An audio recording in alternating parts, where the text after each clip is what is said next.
gentlemen, good night, and let me officially welcome you to Christchurch Speaks, your opportunity to interact with your MPs, the Prime Minister, other members of the Cabinet, and senior public officers about any issues that you wish to raise. As I explained to you earlier, if you are speaking tonight, you must be from the parish of Christchurch. And before you do, you need to go to the table at the back of the room on my right, and they will take information from you, basic information, and they'll give you a number. Once you have that number, you can come and take take one of these seats immediately in front of me. And once your time is up, you can go to the mic and then sit anywhere else in the audience, leaving those spaces free for others who are still waiting to speak.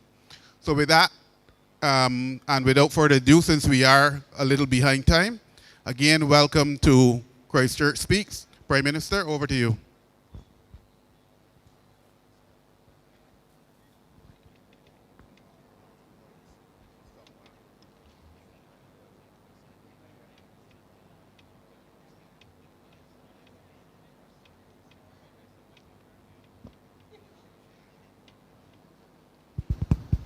Good night, everyone. Can you hear me? Not yet. Still? Can you hear better at the back? Incrementally? Soundman? I have no knobs in front of me. We good? I sound tinny, but that's at the board as well. Good evening, everyone, and welcome again. As we said, we're going to go straight in so as to allow people to be able to get in from as early. And as I said, remember, because of the public offices, we have a hard stop at 10 o'clock because people have been obviously working all day and are here to help service. So we thank them, and therefore we try to live within that time frame. Please, who's first? Thank you, ma'am.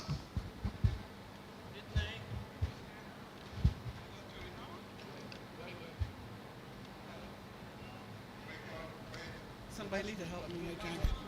It's on? Good night. My name is Shara Ali. I've been here 3 times. Today's the 3rd time I'm here. Prime Minister, I come back with the same issue, and it have not been resolved.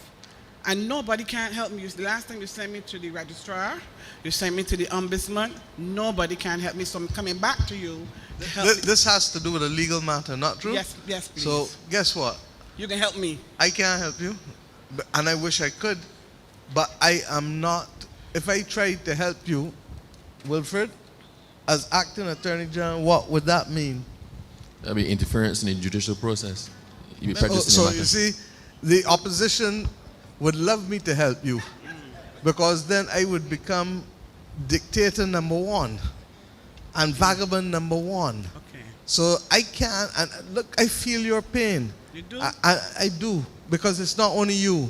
There are a number of others, and I have already spoken how I feel. That's why the government introduced new bail legislation, because we had people who have committed 2 and 3 murders being given bail in this country again too. But as much as I disagree with it, I can't reach into the court and stop them from doing it just so. So that the most we can do as the executive Yes. is to pass legislation. Yes. Now, if your matter happens to fall in an area that we can solve via legislation, then we can help you. If it resolves only around, and the AG walks in at the right time, if it revolves only around the specifics of your dispute, then I can't help. So what I will do, and I don't want you to do it publicly, is I take it that Roy has the full details of your matter. I will see if there's a policy solution separate from a legal solution. Is that fair? Yeah, well, I don't know. That's the limit of what I can do, because You can other than direct me that, to the same AG or the acting AG? and the AG nor the acting AG can't Can I help reach you? into the court either. The most we can do is make sure they got money, make sure that the building's in good shape, make sure that they got staff. But thereafter, you see, once them pleadings file, so I think what I can do. Can't do a thing. And this is not just Barbados. This is all over and everywhere because of the separation of powers. That's why we need to bring back, I'm told that they're doing it again, the civics in schools, so that people understand the system of government and governance and know what is appropriate for who, when, and where. So I feel your pain in ways that I can't even begin to tell you. And not that this is going to come up, but to show you how separate and apart the courts, the judicial system, judiciary, and the executive, which is the cabinet and the public servants are. You cannot remove a judge in this country without a tribunal. Correct, AG? So that even if somebody working bad, you have to have a tribunal and an entire process, because there must be no hint of any kind of political interference or interference from anybody, even in the public service. But who protecting us? But that's Who what I'm protect us telling from you. these people that So got that this if power? there is an issue, you can then write, if there's an issue with delay in judgment, AG, come and talk, this is your area. If there's an area with delay in judgment, or judges not writing judgments over and over and over, there is the possibility of them having to answer for those things. Now, I happen to know that the Chief Justice has put systems in place to be able to ensure that those judges that have not written their judgments are in a position to do so by being given both time and support. But there's only so much we can do. But it goes up. And I call Christchurch the belling of the judicial cat, because almost every other complaint year after year in Christchurch relates to the malfunctioning or the dysfunctional nature of the court system. This government has increased the number of judges from how many?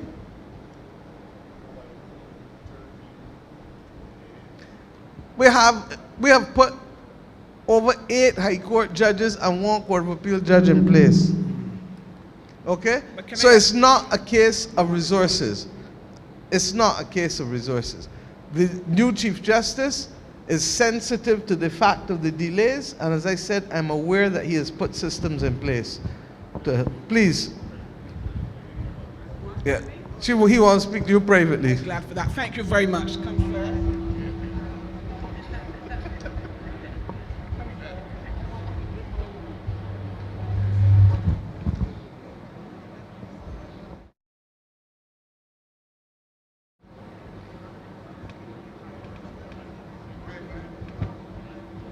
Yes, ma'am.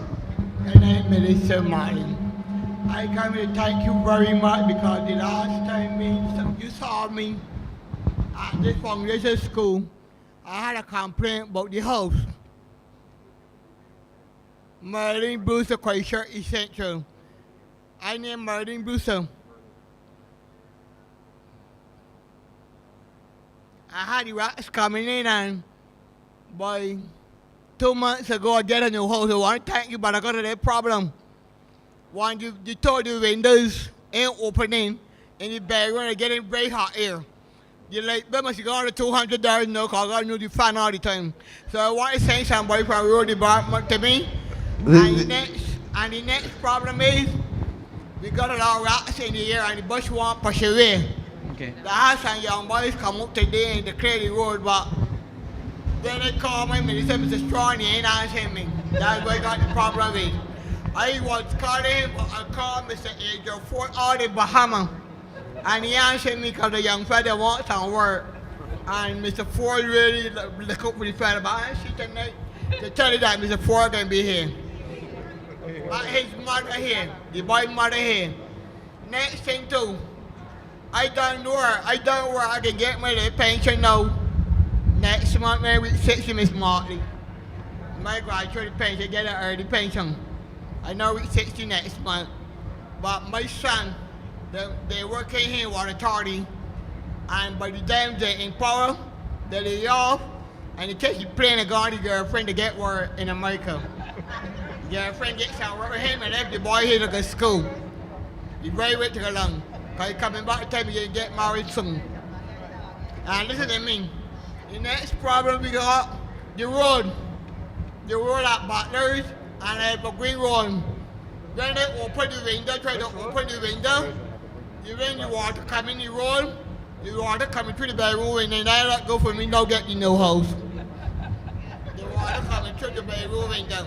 So when I came back, somebody look at me. All right. I go on, thank you. All right, Ms. Brewster. So I've already sent in the request for you to be able to get the windows looked at. No problem. Yeah. Well, you said you got the house 2 months ago, so we'll have it in the records.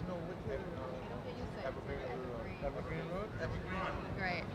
Ma'am, just to let you know, Butlers has already been assessed, and our intention is certainly to fix it as well. Evergreen. We'll check that out as well.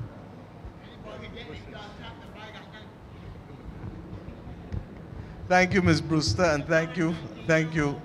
Please, who's next?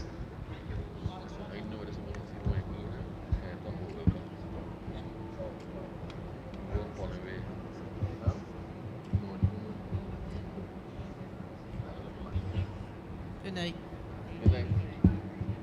I am Antoinette Goddard. I am Antoinette Goddard.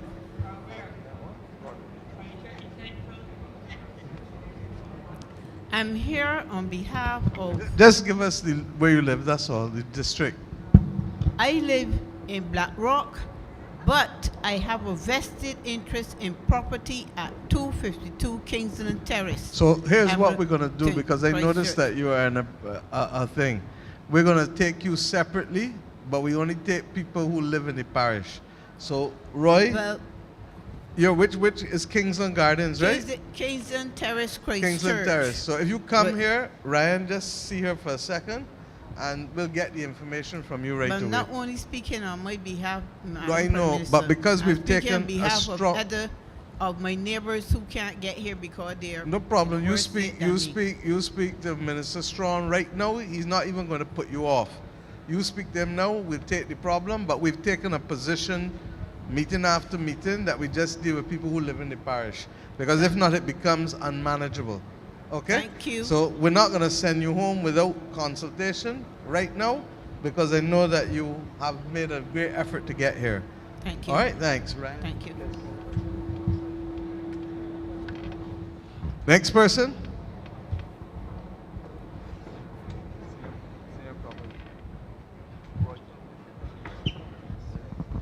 Good evening.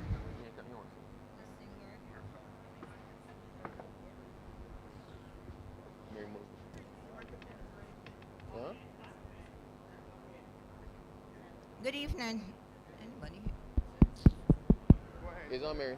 Huh? It's on. It's on. I didn't know what happened. I ain't hearing You it. speak You soft, can hear me? Mary. All the thing. All right. Mary Yearwood / Clovel Sinclair. Wilcox Hill, Christchurch. No. I believe, Prime Minister, in the wrap-up, I think it was in the discussion with the Light and Power. Senator Kerry, not Senator, the Honorable Kerry Simmons, in his wrap-up, he made a very illuminating statement. He made a quote from Nelson Mandela, where he talked about the black bourgeoisies, where they use their positions to undermine the interests of black people. Now, when he said that, I wondered where we have the black bourgeoisies here in Barbados.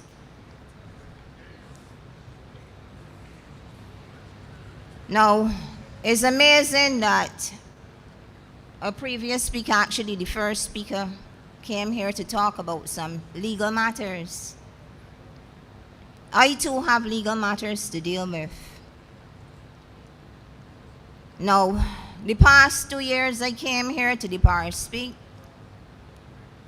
I went over to the table there to discuss matters that were supposed to remain somewhat private. Nothing came of that. I went to the ombudsman, nothing came of that. You come here tonight, third year, and it is being said, with separation of powers, there's very little you can do.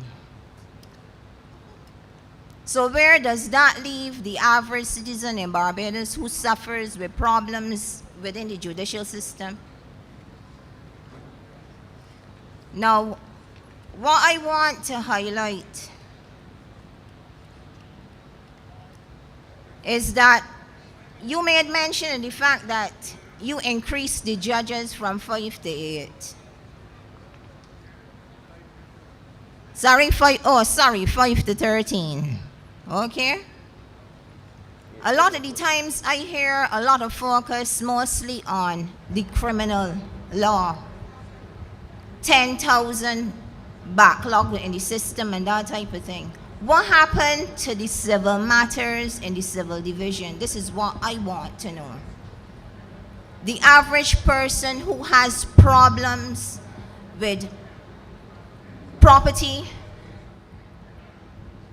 problems with wills where people wanted to go ahead and claim what was not theirs. What happens to these cases if we have to sit down and wait till all these criminal matters dealt with? Who is addressing the the civil matters?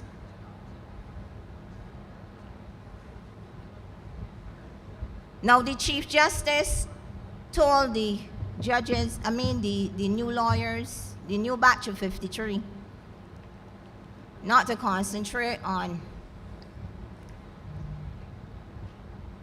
taking away clients' money. I didn't hear the Chief Justice also point out to them to learn to answer the phone when people call them. I didn't hear him tell them to return calls to the clients. If they know that they don't want to deal with a particular client, I ain't hear him tell them, put together the people file and tell them come for it. But all of these things, you hear separation of powers. Now, that leads me to the Bar Association. I mentioned earlier Clovel Sinclair, who I am defending here as well. In 1984, 2 parcels of land were purchased. He and his sister bought 2 properties. They called the lawyer on many occasions. The lawyer never returned the call. The matter eventually ended up before the Bar Association.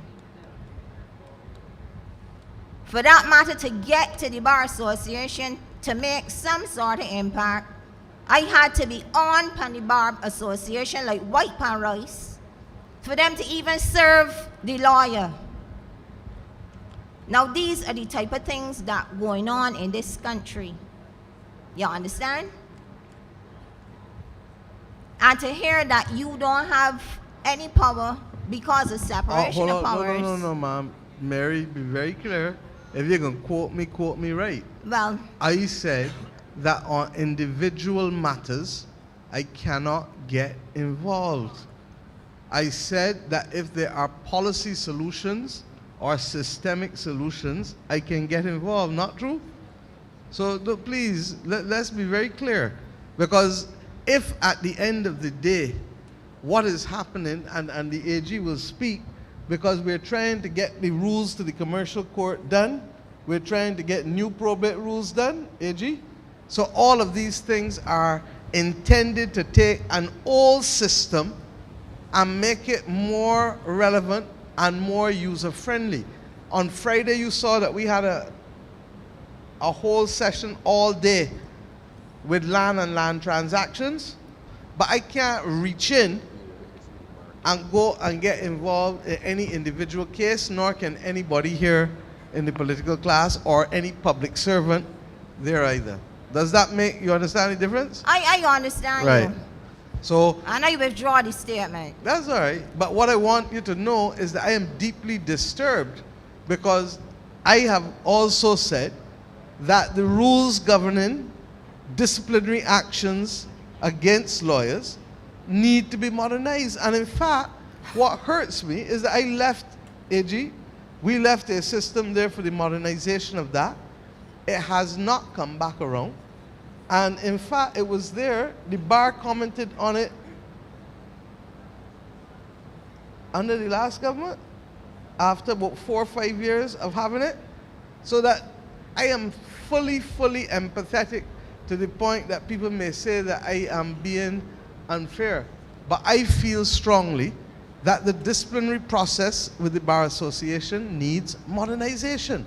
And as Attorney General, one of the last things that I did was to put it there, but it is up now to the bar and the lawyers and the AG for us to find a way forward, because I'm tired of hearing stories from people like you who feel that they have been totally disadvantaged or prejudiced.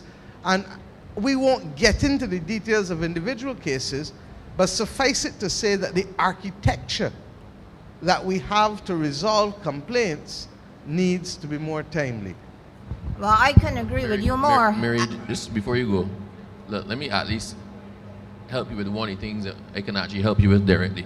If you give me the information on that complaint, I'm going to check with the disciplinary committee for you. I'm going to find out exactly where the matter is and if there's anything else required from your part to push the matter forward.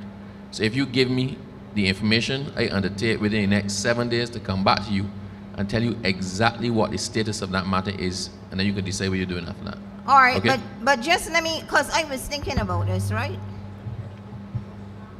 I am thinking that the Bar Association, they have the right to do what they have to do as an association, right? I don't want to take that from them. But I would like for y'all to want to look at the possibility of setting up some sort of watchdog association, even if it includes other lawyers or magistrates or judges from other regional jurisdictions. Because we need somebody that we can have get behind these people. So what I will tell you as well is that I happen to know that among the recommendations for the disciplinary committee is exactly that, the inclusion of non-lawyers and civil society on the panel. So when those amendments to the Legal Profession Act and the disciplinary rules come into play, you will actually see a different type of panel than you're seeing now. So civil society will be represented on the panel. So I can tell you that that is definitely there among the things that are contemplated by the new legislation. Look, my heart hurts me. You know what it hurts me for? To see that the Prime Minister in her budget this year talked about the change in demographics in this country where everybody getting old. So the bar sits down there on cases.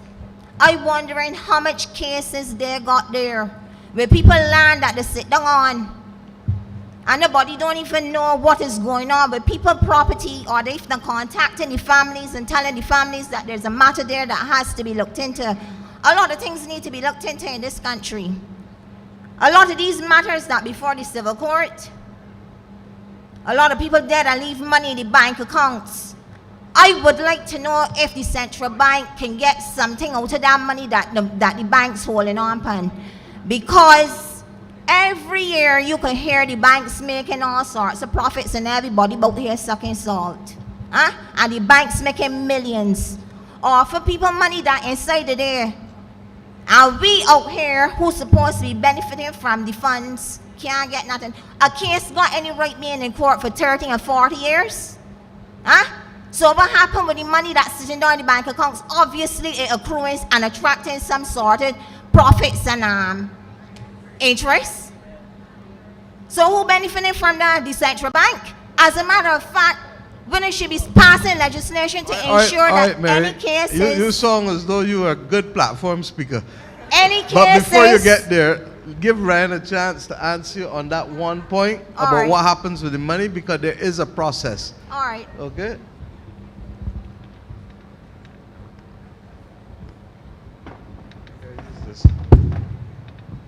Thanks, PM. So what happens ordinarily is that any account within the financial system that becomes dormant after a period, dormant means the person is either deceased or they've moved from the jurisdiction and not used the account for a particular period of time.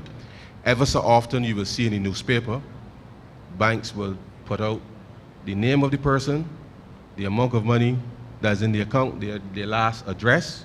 That is done routinely as part of the process to allow people to know that money is there for your family or what have you. And therefore, after 10 years, that money is turned over to the central bank for a holding from the specific financial institution. Now, just to be clear, government can use that money for budget support. However, if someone comes forward for the money, the accountant general will just refund the person the monies that were in the account, but it is really just held really notionally and made available to persons with the interest. Once the matter is settled, if there's a administrative process to be completed in the court, then those monies are returned from there. So the banks aren't necessarily making any quote-unquote profit on that, except to say that their obligation, which they discharge, is every year you will see in the newspaper all those accounts that fall into that category where there's no activity. After 10 years, they say, you come and you get the money, otherwise we can turn it over to the central bank.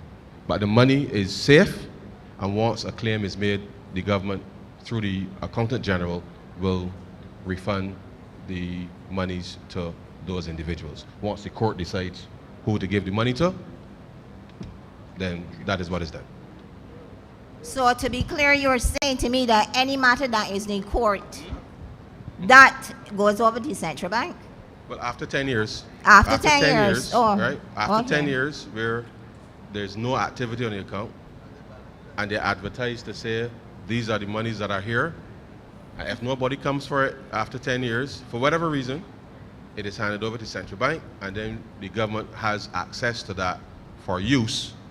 But once a claim on those accounts are made, the government refunds the money to those persons. A legitimate claim, as the Prime Minister is saying. So after 10 years, I now see the magical figure 10 years, why them always sitting down on the cases and they can't finish not till after 10 years. I don't think there's any correlation between that so? and the cases, but now I want to talk about the tribunal. You know, Mary, sometimes, and I'm going back to the AG because there are other people who have to speak. So we're giving you and winding you up now. I can make it Hold on, quick. no. Listen, let me finish. The bottom line is that not everything is a conspiracy. And I need to say so. Because the notion that you have had delay among cases cannot be directly correlated to a little known fact, because I believe most lawyers don't even know at the top of their head that that money goes into effectively the central bank after 10 years. You understand? So I wouldn't want you to make the connection and create now another step. If you want to talk to me about the bank's profits, I with you. If you want to talk to me about the fact that the bank's giving you interest at 0.01%, I with you. If you want to tell me that you paying the bank to keep your money, I with you. But I am with you on that correlation, and I don't want it to go from here as something that we are condoning by silence. AG? Thanks, PM, and Mary, good night.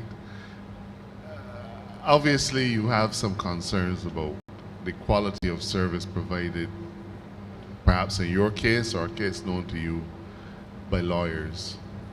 I think that, as with most things, a few bad apples spoil the barrel. I've been a member of the legal profession, like the Prime Minister, for almost 35, 36 years. There are, and there will always continue to be, one or two lawyers who create problems. I tuned in on your presentation when you said, if you can't handle the case, give it to somebody else. That is not an unusual thing. They're contractors and they know they can't build a hotel, but they can take it just to see if they can make some money off of it. The Bar Association does not condone misconduct on the part of lawyers.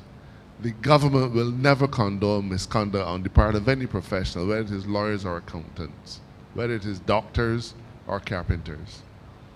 We are amending the Legal Profession Act to tighten up the rules and to make lawyers more accountable to their clients. And I was informed by the president of the Bar Association that, well, I know that they have the amendments and that they expect to complete that the review of those amendments before the end of this month. I therefore expect that before the end of the year, we will have new, well, mostly new legislation which will deal with discipline of attorneys, so that where they carry away clients' money, where they're not working properly, we can effectively disbar them. In relation to lawyers moving slowly, I don't think there's any defense for that, but we have to take each case on its own merits, and I don't know what specific circumstance you're dealing with. Very often, there's the issue of availability of documents, and I'm mindful that I'm speaking to you as the Attorney General, so my only client is the government, but I can't ignore my professional experience. Clients will say, I want this done, and the lawyer is very happy to do it, but sometimes the essential ingredients are not there. So before we paint everybody with one brush, and I would like to know what the specifics are, so maybe we can talk afterwards as well.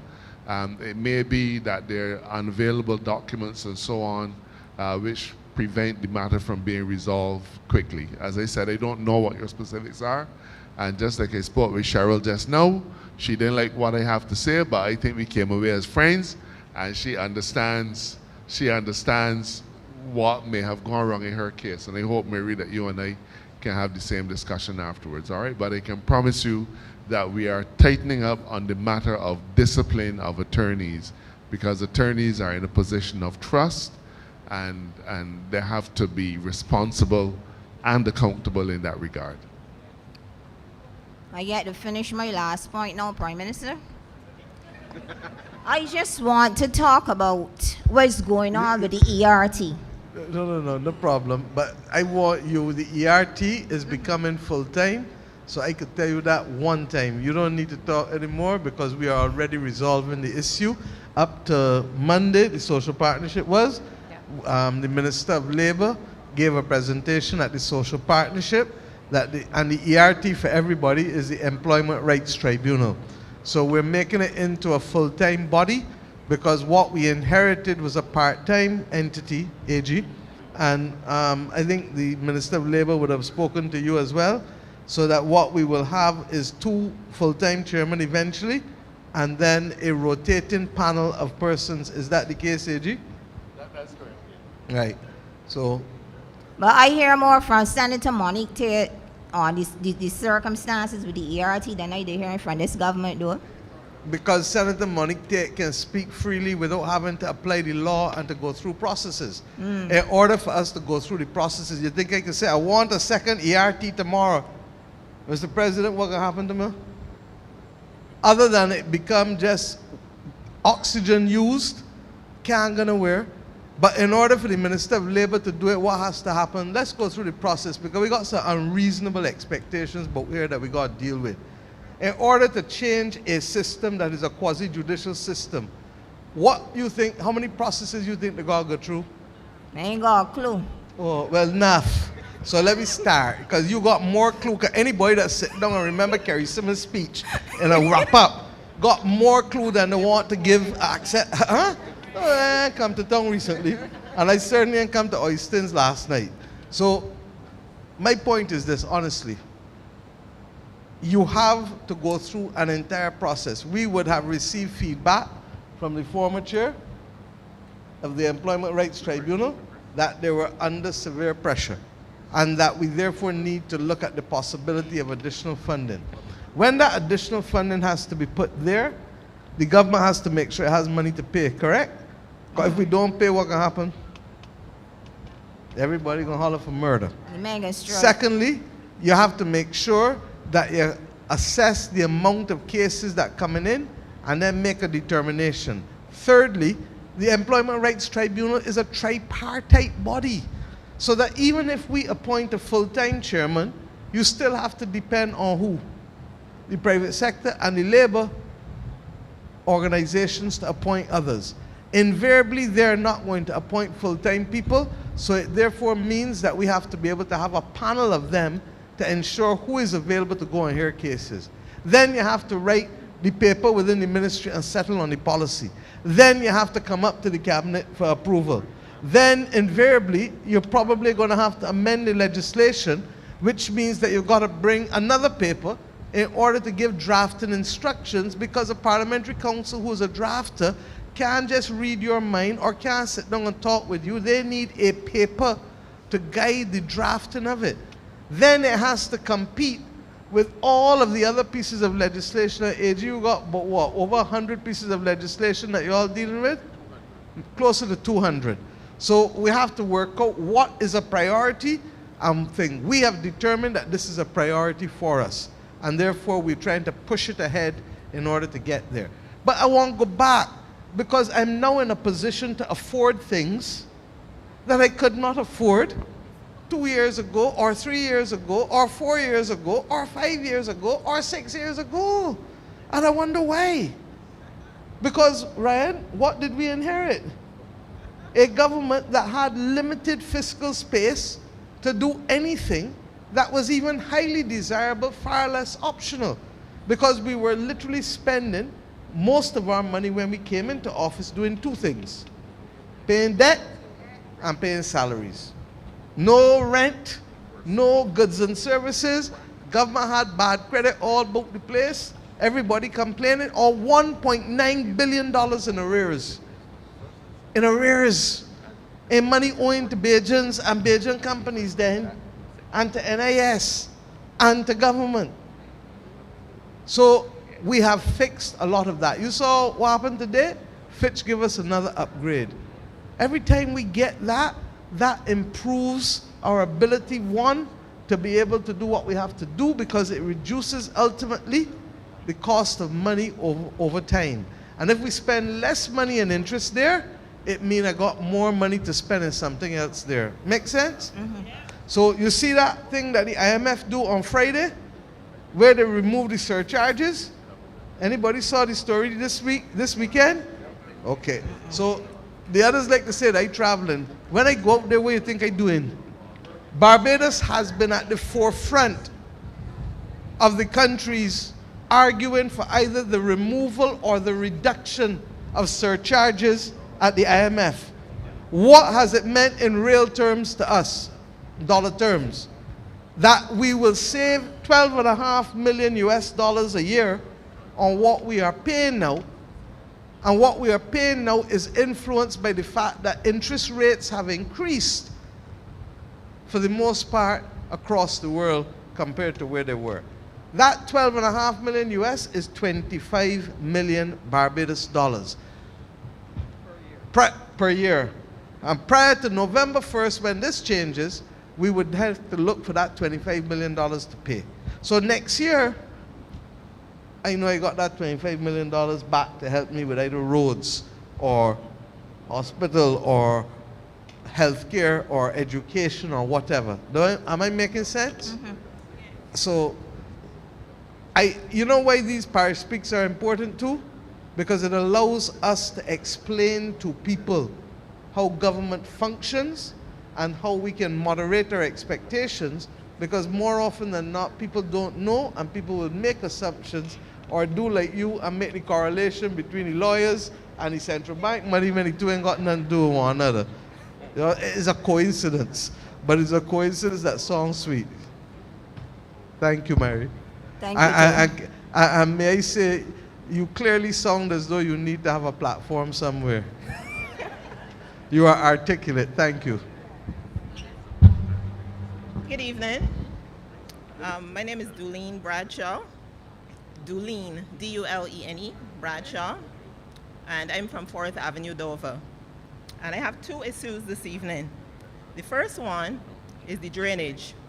Every single avenue in Dover, as soon as the rain falls heavily, you can't walk through the road. You're walking in knee-deep water, so we just need a solution to that. We did have a visit from drainage, I think it was last month, but part of the problem for 4th Avenue is that they don't have anywhere to pump the water off. They would need to bring a truck, pump the water into the truck, and they seem to have been limited trucks, so that never happened. So I actually had contacted the polyclinic, and they came and put something in the water to stop the mosquitoes because we were getting mosquitoes in the area. So we need to figure out what is going on there.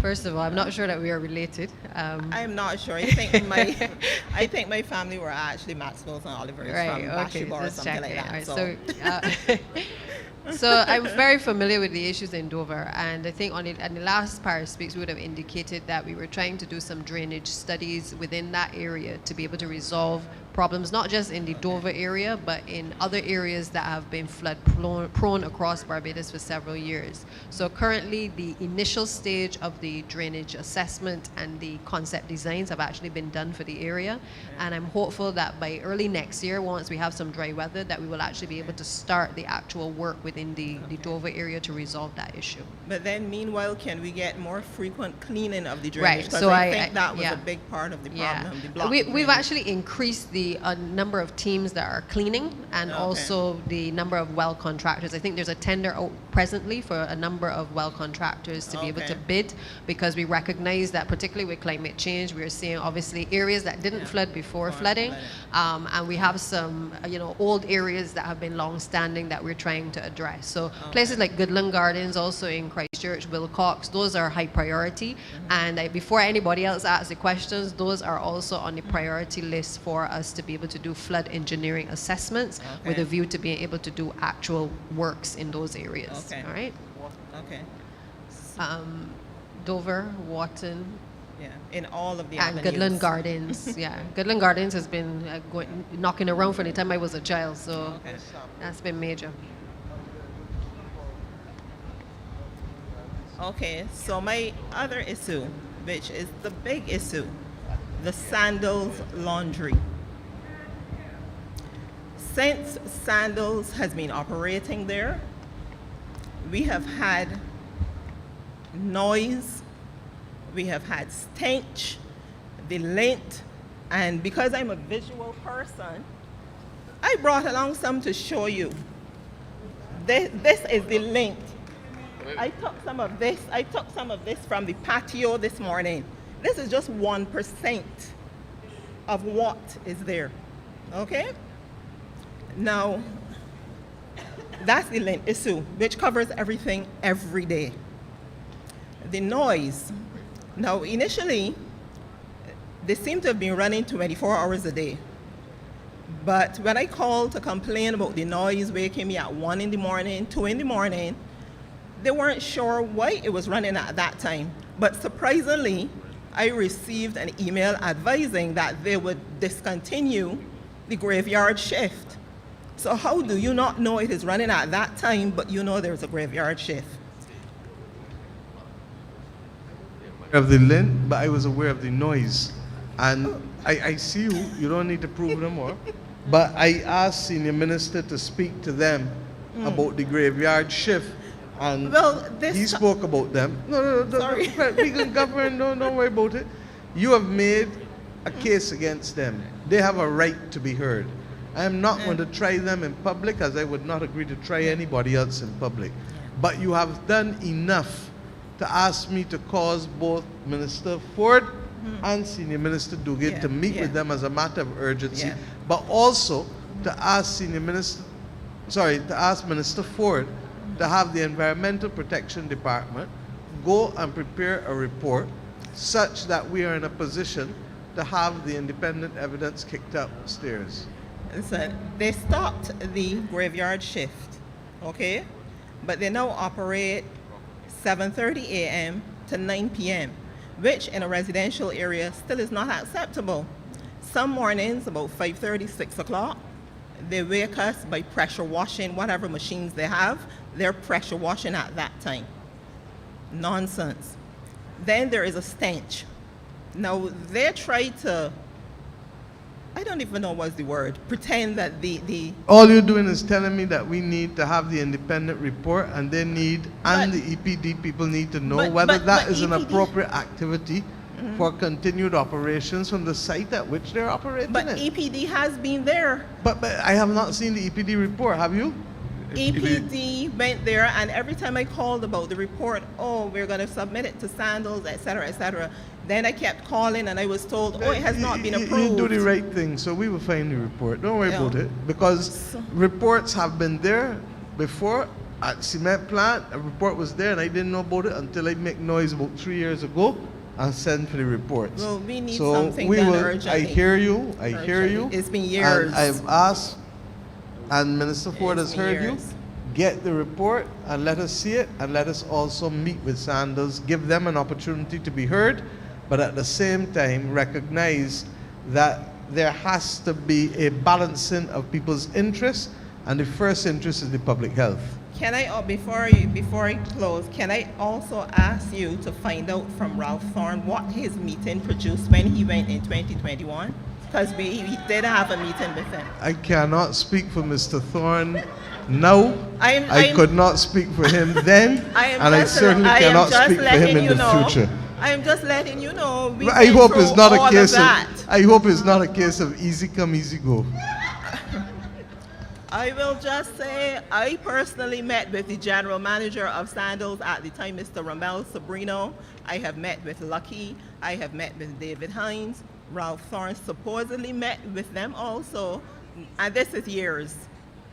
So, yeah, I heard so. I heard he's their lawyer, so, but anyhow. So I need some help, please. In fact, all the residents need help.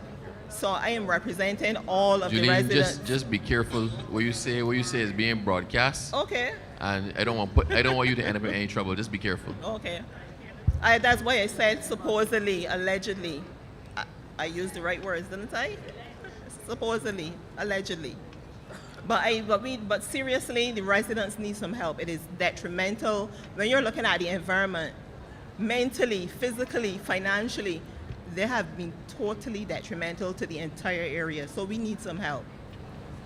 Yeah. Thank you.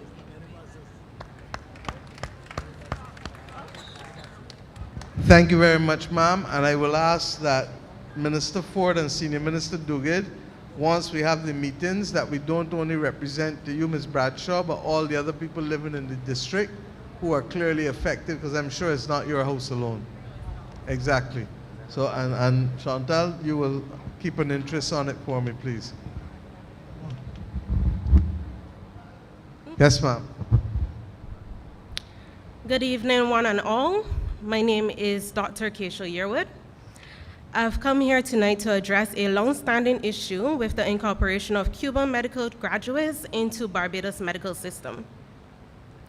I can quote David Denny, president of the Barbados-Cuban Friendship Association, where he wrote an article in the Sunday Sun stating, "This has been an ongoing issue since 1998, and I believe it's time that it should be resolved before Her Right Honorable Mia Motley should leave office." Yes. Okay. Where do you live? Warren's Village, Christchurch. Sorry? Warren's Village, Christchurch. Warner's? Warren's Village, Christchurch. Okay, got you. Go ahead. No problem. Sorry about that. Okay. So in multiple other countries who have sent students into the program have found a system in which they are then incorporated into their healthcare system when they have returned. This is in such as Trinidad, Jamaica, Guyana, Grenada, St. Lucia, Belize, Antigua, St. Kitts and Grenada, St. Kitts and Nevis, and Dominica. So, why is it that it is so hard for Barbados to come up with a system to help integrate these graduates? Moreover, there are only an average of 3 graduates per year.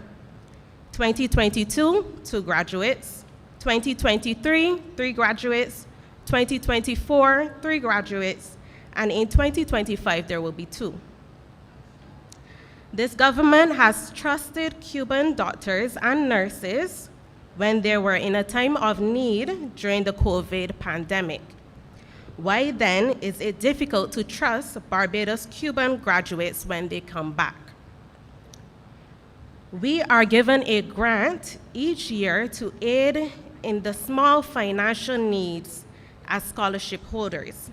But then we are not able to then give back to the government and the community because of the lack of effective integration into the system.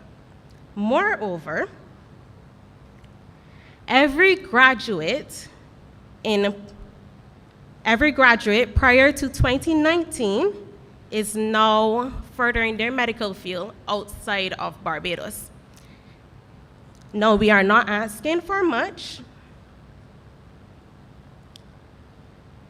I am just coming here with questions of how to integrate us into the system. They're not just questions, but we have solutions. There are options. Option 1, they can be a provisional license where these graduates have a year of paid internship in QEH, after which they can then do CAMC because it is an expensive exam and it is also done in another country. These exams are only done in Jamaica and Trinidad. Hence, funds are needed. Option 2, an observership. Which exam is this? CAMC.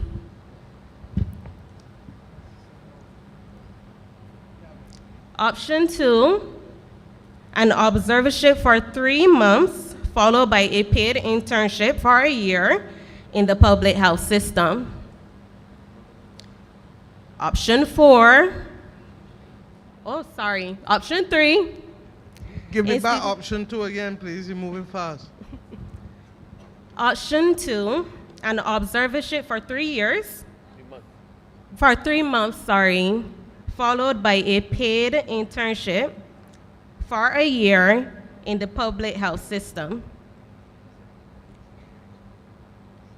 Another option, an institutional license, where a private institution can take in these graduate doctors and nurture them under their tutelage. Another option is a structured course in UWI K-Field Campus Barbados for approximately 6 months, and then a paid internship. No, it does not have to be that we come in with the July batch of interns where we know that is a flooded system then. It can be in January where there are less interns coming in and there is space for us to be incorporated, because I know in January it is when the field interns then do over their internship that they would have had time to do before, right? So it's only 3 of us, 2 of us is not much. We are not being unreasonable in our acts, and this has been an ongoing issue for a very long time. Okay. The reality is that Cabinet took the decision already. Hopefully, based on what I just heard you say, begin to meet the problems that you have faced over the years. And these problems go back, and the Medical Association, BAMP, and them, as well as UWI, were very adamant, well, you know it better than me, that they should not recognize. And we make the point that why not? Because from prime ministers and presidents right back down go to Cuba every week, every month in this region for treatment. So I hope that you are close to the end of it, because this is an issue that goes back to the early 2000s, correct? 1998 to be exact. I was Minister of Education. Yeah. I was the first boy to send students down there. That's why I know. Mm-hmm. You understand? So that's why for us, this has to be resolved. But the minister has brought what we think is an acceptable framework. Some of what you have said is similar to it. So I trust and pray that when the comments come back from UWI and they put and communicate with you all, we can put this behind us once and for all. Well, my issue with that is you said a 6-month observership. However, when we do a 6 months of observership, there's still no funds involved. Funds for what? You having a different conversation. You don't want to talk about certification no more. You want to talk about employment. Yes. I can understand, but hold on, I can understand that. But the biggest issue is not that. The employment issues are easy. The issue that is hard was dealing with the medical regulation. Because over that, we don't have the same level of capacity, which is why you have to do the exam. Because there's nobody sitting at this table that can say that you're a doctor or not. We can acknowledge that an entity that is supposed to certify you has certified you. So fret not your heart. The hardest part of it has now been dealt with. And we are still a country where we do not have people working for free. Mm-hmm. Okay, thank you. Thank you. And when it finishes, please let me know. Okay?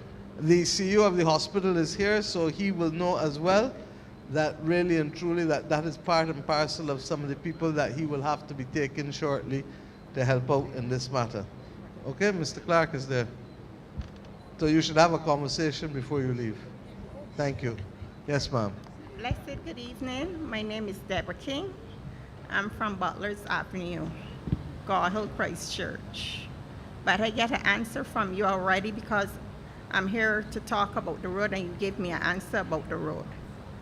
Thank you.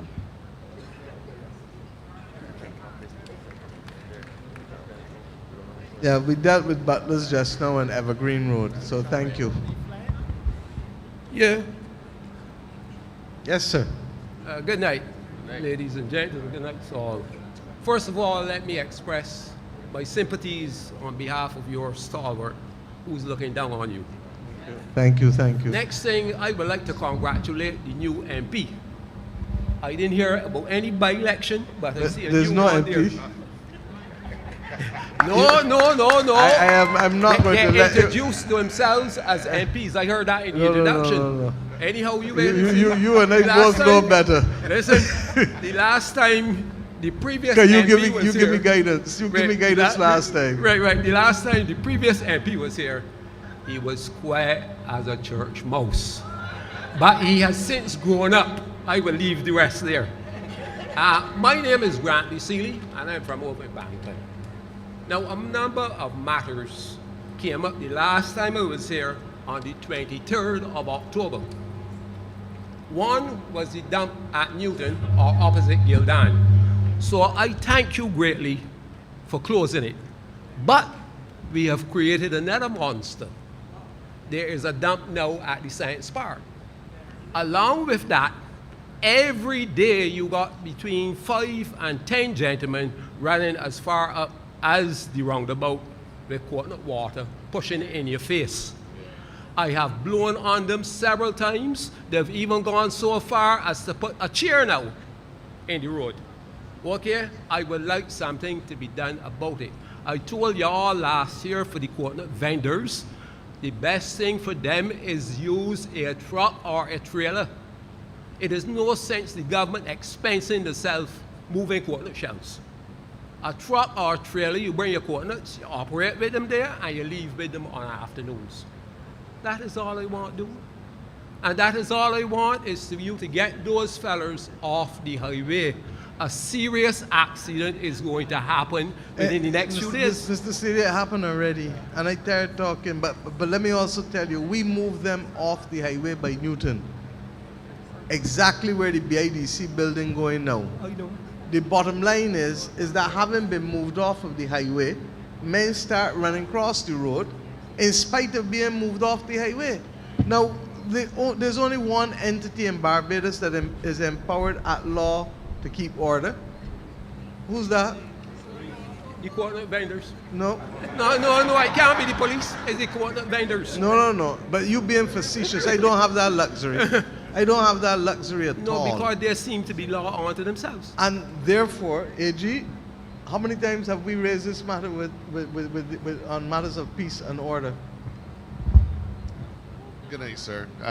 This matter has been canvassed on numerous occasions with the police service.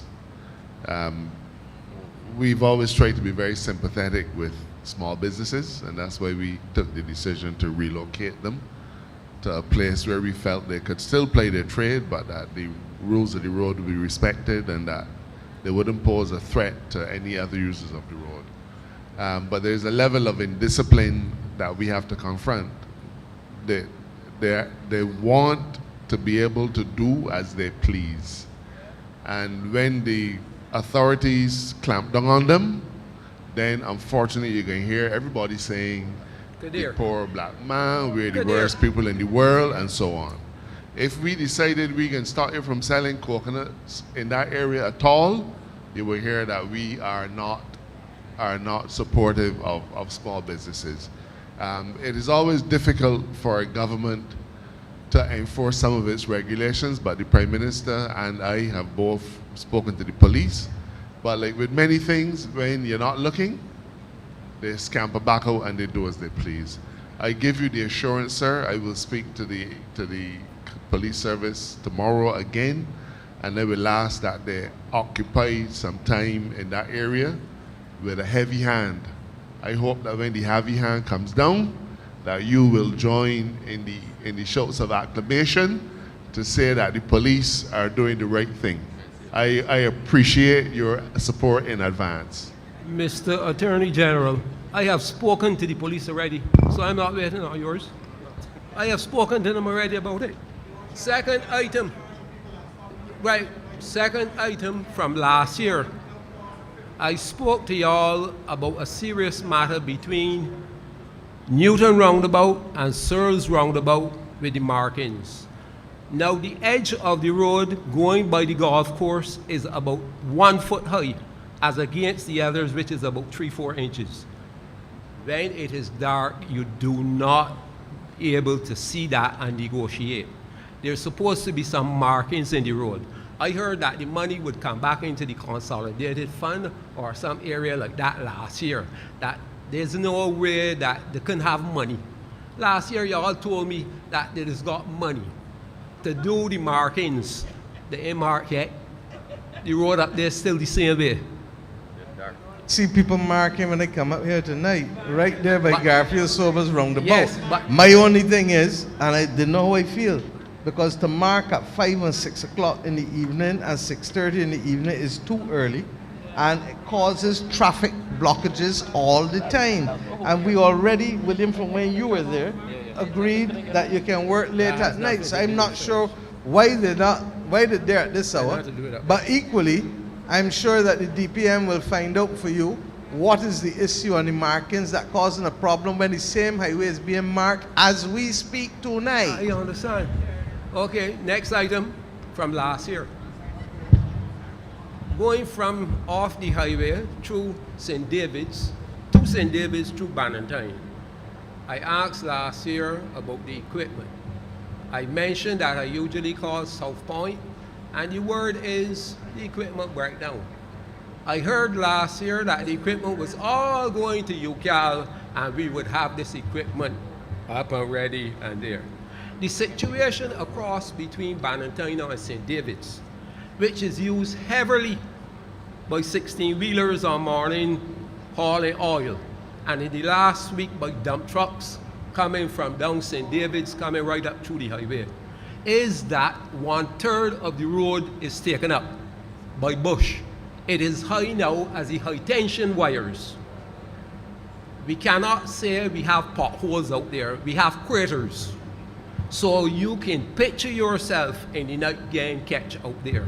I would like to invite my representative or the minister responsible to pass through there during the daytime. I don't want to come at night, it is too risky. Just come through in the daytime and see the problems that I and the other residents have to face and all the other people. And as I said, this is from last year. This year.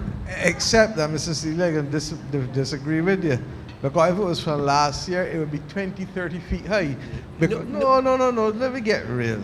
The rain that we've been getting has been excessive. And Santia knows how I feel about the bush, so I ain't defending nothing. All through the country, I went up to see Sir Henry Monday night. You understand? So I know exactly what we're talking about.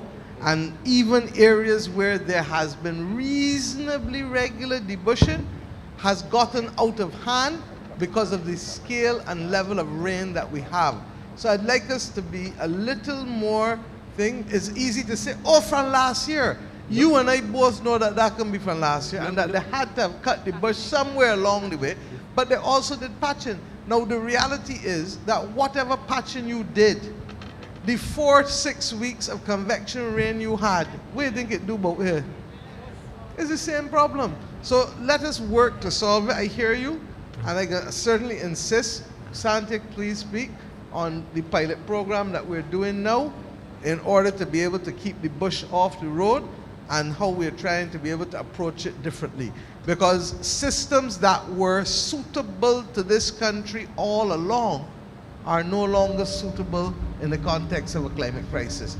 And the standards for drains, wells, all of those things, culverts are no longer suitable as they were before. And that's why we brought in Daniel Best from CDB, who's on secondment. He's been with us for a year and has made a tremendous difference to us starting to refocus and rethink how you change decades of standards that were left at MTW.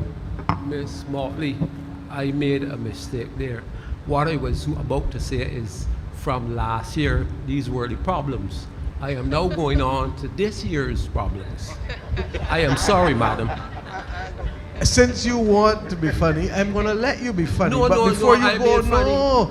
But I'm not going to let you, Mr. Seeley, give the impression that, and Public Works can certainly defend themselves, but I'm not going to let you give the impression that no bush was cut for a year, because that's not true. No, but you okay? heard what you... Well, I can come to this year's problems with you too, because when she finished speaking, I know you're going to want to speak again. But don't give the impression that no bush was cut for 12 months. Because if it was not cut in the 12 months, tell me what height would it be? Look, the man behind there trying to show you how much taller it would be than you. Listen. When your minister and the representative passed, as I said before, what I was stating is that these were the problems from last year, not the height of the bush. But what I'm going to tell you is that when the two of those go over there, they will see them up to the high tension wires. That's all I'm saying. So Grantley, I agree with PM. It's not a case where we have not cut the bush at all. I think in fairness, because of climate change, we're seeing a difference in terms of having to now debush even more than we had to before. And one of the programs that PM would have mentioned earlier is a program for highway beautification. So what we've done is, as you know, we have NCC working within the communities. We've looked at the fact that we have other roads that have been neglected in some cases from time to time. We have divided up a number of the arteries across the country, and instead of us hiring back workers within MTW, what we've sought to do is to encourage small businesses, small entrepreneurs to be able to get involved in being able to hire persons themselves and to be responsible for a particular stretch of road. So you're going to shortly see persons responsible for the same stretch that you're talking about 800 kilometers or so. They're going to be responsible for 800 to 1,000. They're going to be responsible they're going to be responsible for those areas, and they will have their teams of persons that they will then clean the areas, they will debush, and then in some cases, working alongside NCC, what we plan to do is also do planting of both the cuscus grass and also some shrubbery as well.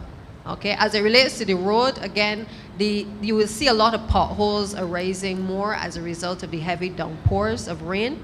when we've been going through the Parish Speaks, and people have been complaining genuinely about potholes emerging. And I don't think the problem is as bad as it was, because what we sought to do is not only focus on MTW and the depots doing the pothole patching, but we sought to outsource through the private contractors. And I think you saw recently where people were complimenting on the fact that they saw work being done where they were cutting a hole, and instead of throwing it into the hole, they were actually cleaning it before they actually did it. Well, those are the external contractors that are actually doing that work. But when the rains come heavy as they do, it is difficult to be able to get to all of the areas that are critical. So as I said, we're going to get to it, but we've ramped up the program again in terms of the outsourcing to be able to allow us to do the pothole patching a bit faster. Thank you, ma'am. But one of the things that I think causing a lot of the problem is that road wasn't built for this type of heavy traffic, which we are getting these oil tankers every morning coming through there. So I grant that, okay? So I'm just outlining that, okay? What I would like to... Then what I'm suggesting is that I think, and the broader point is not that road. The broader point is heavy duty equipment on the roads of Barbados. I am tired seeing, and I've spoken to MTW, seeing the cement that spill on a roundabout, especially when the road just recently get paved. And there has to be a way. There's a simple principle globally, you know, the polluter pays principle. If you pollute, you must pay. Now the problem is that we don't know which of the companies is the polluter on this one. So therefore you deal with the class of polluter.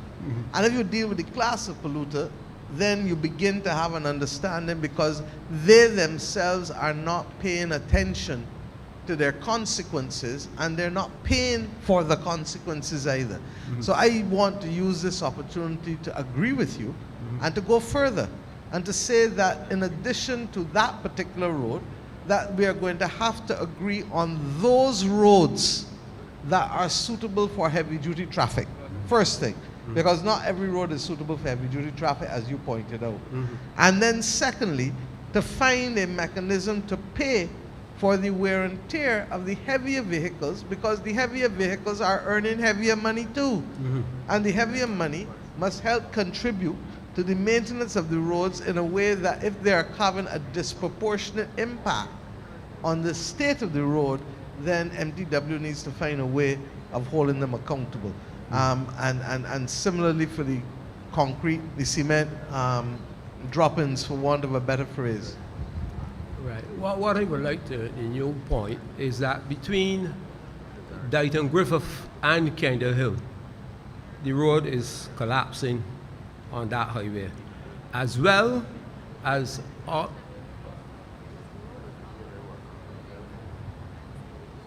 collapsing. I can't allow you to say it is collapsing. Okay, it's dropping into holes. Right, you said it dropping in a hole, but it is not collapsing. We are well aware of the issues there, and from time to time you see that in terms of the surface of the road, and MTW is actually looking at addressing that. But it's not unsafe, and I don't want you to say it is collapsing, and people when they're leaving here going down the road feeling as though they can fall in, right?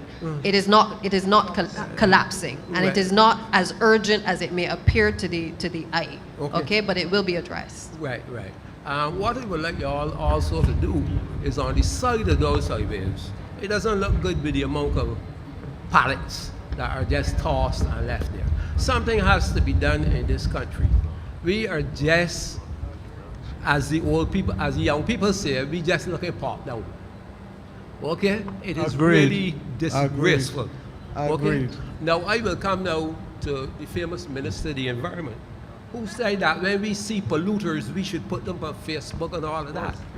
But what I would say, I know there's a school down the road called Shirley Chisholm, and I hear a lot of talk about Shirley Chisholm all the time.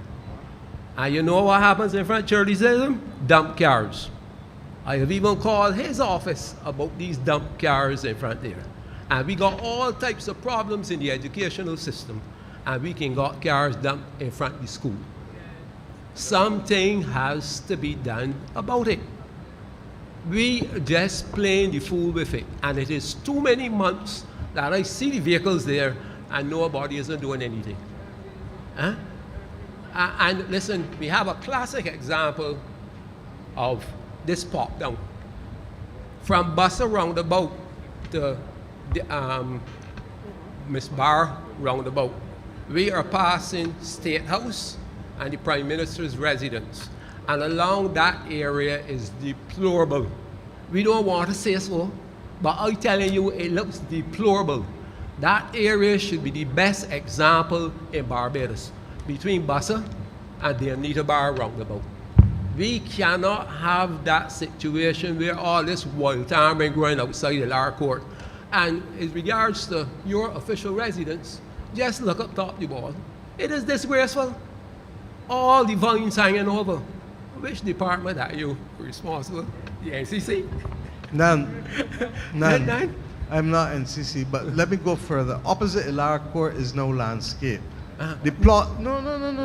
You talking and I can talk too. Because I agree with 90% of what you say. And anybody here at this table will tell you that every week I come to cabinet and complain about what? Every independence, what do I complain about? So this is not a government problem alone. This is a national condition. And I can talk about it on Saturday when I come back in this hall. Because we have to change how we behave in this country. And the bottom line is that whether it is NCC, and for the most part, NCC does a good job at the lower court. So I'm not going to even carry you there at all. They really do. And you can go in there any day or night. As to whether there is anything on a wall coming through the cut rock, I don't know. I haven't looked up there. And if there is, then they got to find a way of dealing with it by shutting down the road, because that is a dangerous corner, and that's probably why it is there. But that's no excuse.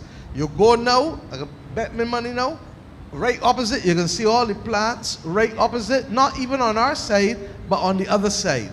I know that the Ministry of Housing is investigating the lot next door, because I've asked them to do so, because it is not only a matter of beautification, it's a matter of security as well. So we're on the same page. As it relates to that stretch down, the reason why Santia is telling you about the beautification program and changing how we deal with it, so a person is accountable for X kilometers of road and they have people doing it, is because what we have over the years has been reduced to potentially it may not, it could, it couldn't. I'm done with that. And you asked about the UCAL thing earlier. Tell them about me and UCAL and TW. Who you think? And I've insisted that it has to come to an end. Because what is happening is that we are then having people tell us this equipment breakdown and this equipment. I have no problem with paying for equipment that working, but it must be working. So, Mr. Seeley, I suspect that you have an eye for these things and we need it. I have an eye for some of it, but not all. I am saying to you that what this country needs, and I agree with the pop down too, but why is it also pop down? Because half the people are not doing what used to happen when we were young. What happened? That everybody take charge of in front them, behind them, or next to them. Not true? Mercifully, in fact, I think the committee is meeting tomorrow. Before Parliament, the Select Committee, Standing Committee for Social and Environment, is meeting. Dale, what's the name of the legislation? They call it the Bush legislation, but I know that's not the name of it. You understand? The amendment to the Health Services Act. And they're meeting tomorrow to deal with, they've asked for submissions. I don't think there have been any big lot of submissions, but they will deal with what they have and send it back to the House of Assembly, and then it goes to the Senate, and then hopefully by early next year, all who making noise, this has been a long road, Dale will tell you, about 18 months, because you had to meet with the farmers, you had to exclude the people with the cowitch and different other things, and put special arrangements in there. So I will be the happiest person when we can start to find some people, and when people will start to accept responsibility to avoid fines for the property that you own. You own property, it is a right, but it is also an obligation. And if you have that right to the property, you have an obligation not to be a nuisance. to anybody else who is affected by the property. Thank you. What I would like to ask the minister there is that right in front, Lauders King Sandyford Center, there's a sign marked caution road work ahead. There's a little drain that somebody was dealing with for about the last 5 weeks. It is still there, and nobody isn't even moving the sign. And what hurts me is that, as you would say, we got all of those visitors every day from the university who will probably make some pictures of these, I don't know what to call them. And you take these pictures and send all over the world right in front Lauders King Sandyford Center. And it doesn't look good. And something should be done about it. That is all my concern does be, is that I think that we are just not doing things, we are just letting the place run. And I am really hurtful to see it. You know, what I wanted to also ask the Minister of the Environment, what has become of the recycle situation with those blue bins?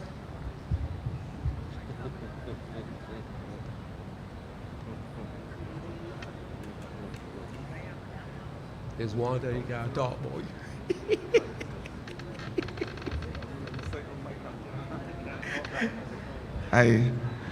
First of all, let me agree with you 100% and state that I would detour everything I said before about the shame and blame game in terms of us destroying the beauty of our environment. There is an ideal song I'm sure you're familiar with based on my perceived age of you. And that is Beautiful Barbados by the Merry Men. Now, as much as government is doing, and we are putting our endless efforts in terms of beautifying this country, the onus is of each one of us as Barbadians to ensure that Barbados remain a clean, green, and beautiful place. And what has been happening over the years, I have been here 4 years, and it is an odious exercise for me and my ministry to be cleaning persons' lots, to be removing cars that are put on the side of the road by persons indiscriminately. This can't be the way how Barbadians are supposed to operate. And as much as we are talking about it right here, it's for each of us to get the message to our neighbors. Clean your lot, clean the curtilage of your homes. This is the type of discussions that we need to have across the board, because we will not succeed if government decides to do it alone. So it must be a whole of country approach. That's the first thing. The Prime Minister said that there has been changes to the Health Services Act, the amendments, so that there will be penalties imposed, administrative penalties, because we don't think we should criminalize anybody. But at the same time, I think that it's incumbent on every single Barbadian to have the trust of beauty and cleaning their environments. As simple as that for me. That's the first thing. The churchism issue that you spoke of with the cars, I am very much familiar with that issue. As not only the Minister of Environment, I'm the MP for the area too. And you know that there is a beautiful landscape, Shirley Chisholm School. And equally, we have had a number of cars being placed there by persons, mechanics in the area. EPD removed 4 cars on 4 different occasions. Somehow they magically return, or different cars are placed there. I would undertake to ensure that we find the culprit, because there's legislation that can deal with that under both the Road Traffic Act, which speaks to the fact that you should not block any part of the road, and obviously the environment for the health concerns. So that is something I will personally undertake. I can give you that rested assurance. Now with the policy in terms of the recycling, I must say that this year, only earlier this year, we have approved by the level of cabinet the recycle policy, and they plan to implement. So I can only give you the rested assurance before we go any further that we are working on the policy, and over the next couple of months, you will see the implementation of that policy so that you can use the blue bins for the purposes that they're designed for. Thank you. Just let me ask a question. Yes, please. What you do with those bottles that you all are drinking the water out of? That's the same thing. We are encouraging Barbadians like yourself to there's the repository at Bees, and you can take your bottles there. And if you call, even if you call, my understanding is that if you call them, they can come and collect in certain neighborhoods. So that is the interest, and that's the efforts that we are trying to get Barbadians to do. But do you think that if you put 5 cents on that, that you would see any of those around the country? Well, that is something that we'll discuss at the policy level, but I take your point, sir. Thank you. Wait, last point, because I had about two more, but I'm going to use this as the last point. We had a land tax earlier this year. And if I can recall, the 2003 to 2004, the tax notice was on the 1st of the 9th, 2023. On the 2024 to 2025, the tax notice is the 30th, the 4th, 24. So that tells me that it was only 8 months. So in other words, it would be classified as a rate increase. What do you say, Mr. Strong? Sorry. Mr. Strong. So listen, no.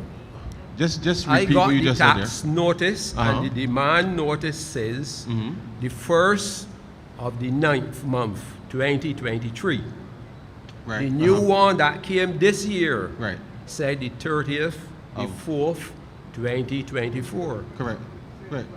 So No, it can't so, be 12 months. so, sir, land taxes are due on March 31st of every fiscal year.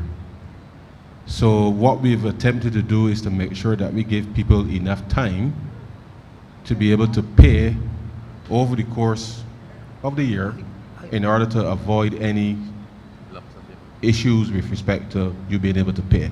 Now, what happened in 2023 is that we launched the online portal, and therefore that delayed the issuance of the bill, which would ordinarily have been in May or June. Okay, good. But we had to push it back by 3 months until September so that we can get the online process going to make it easier for people to settle the land tax. But the fact that it was issued in September of 2023 meant that you had until March 31st, 2024.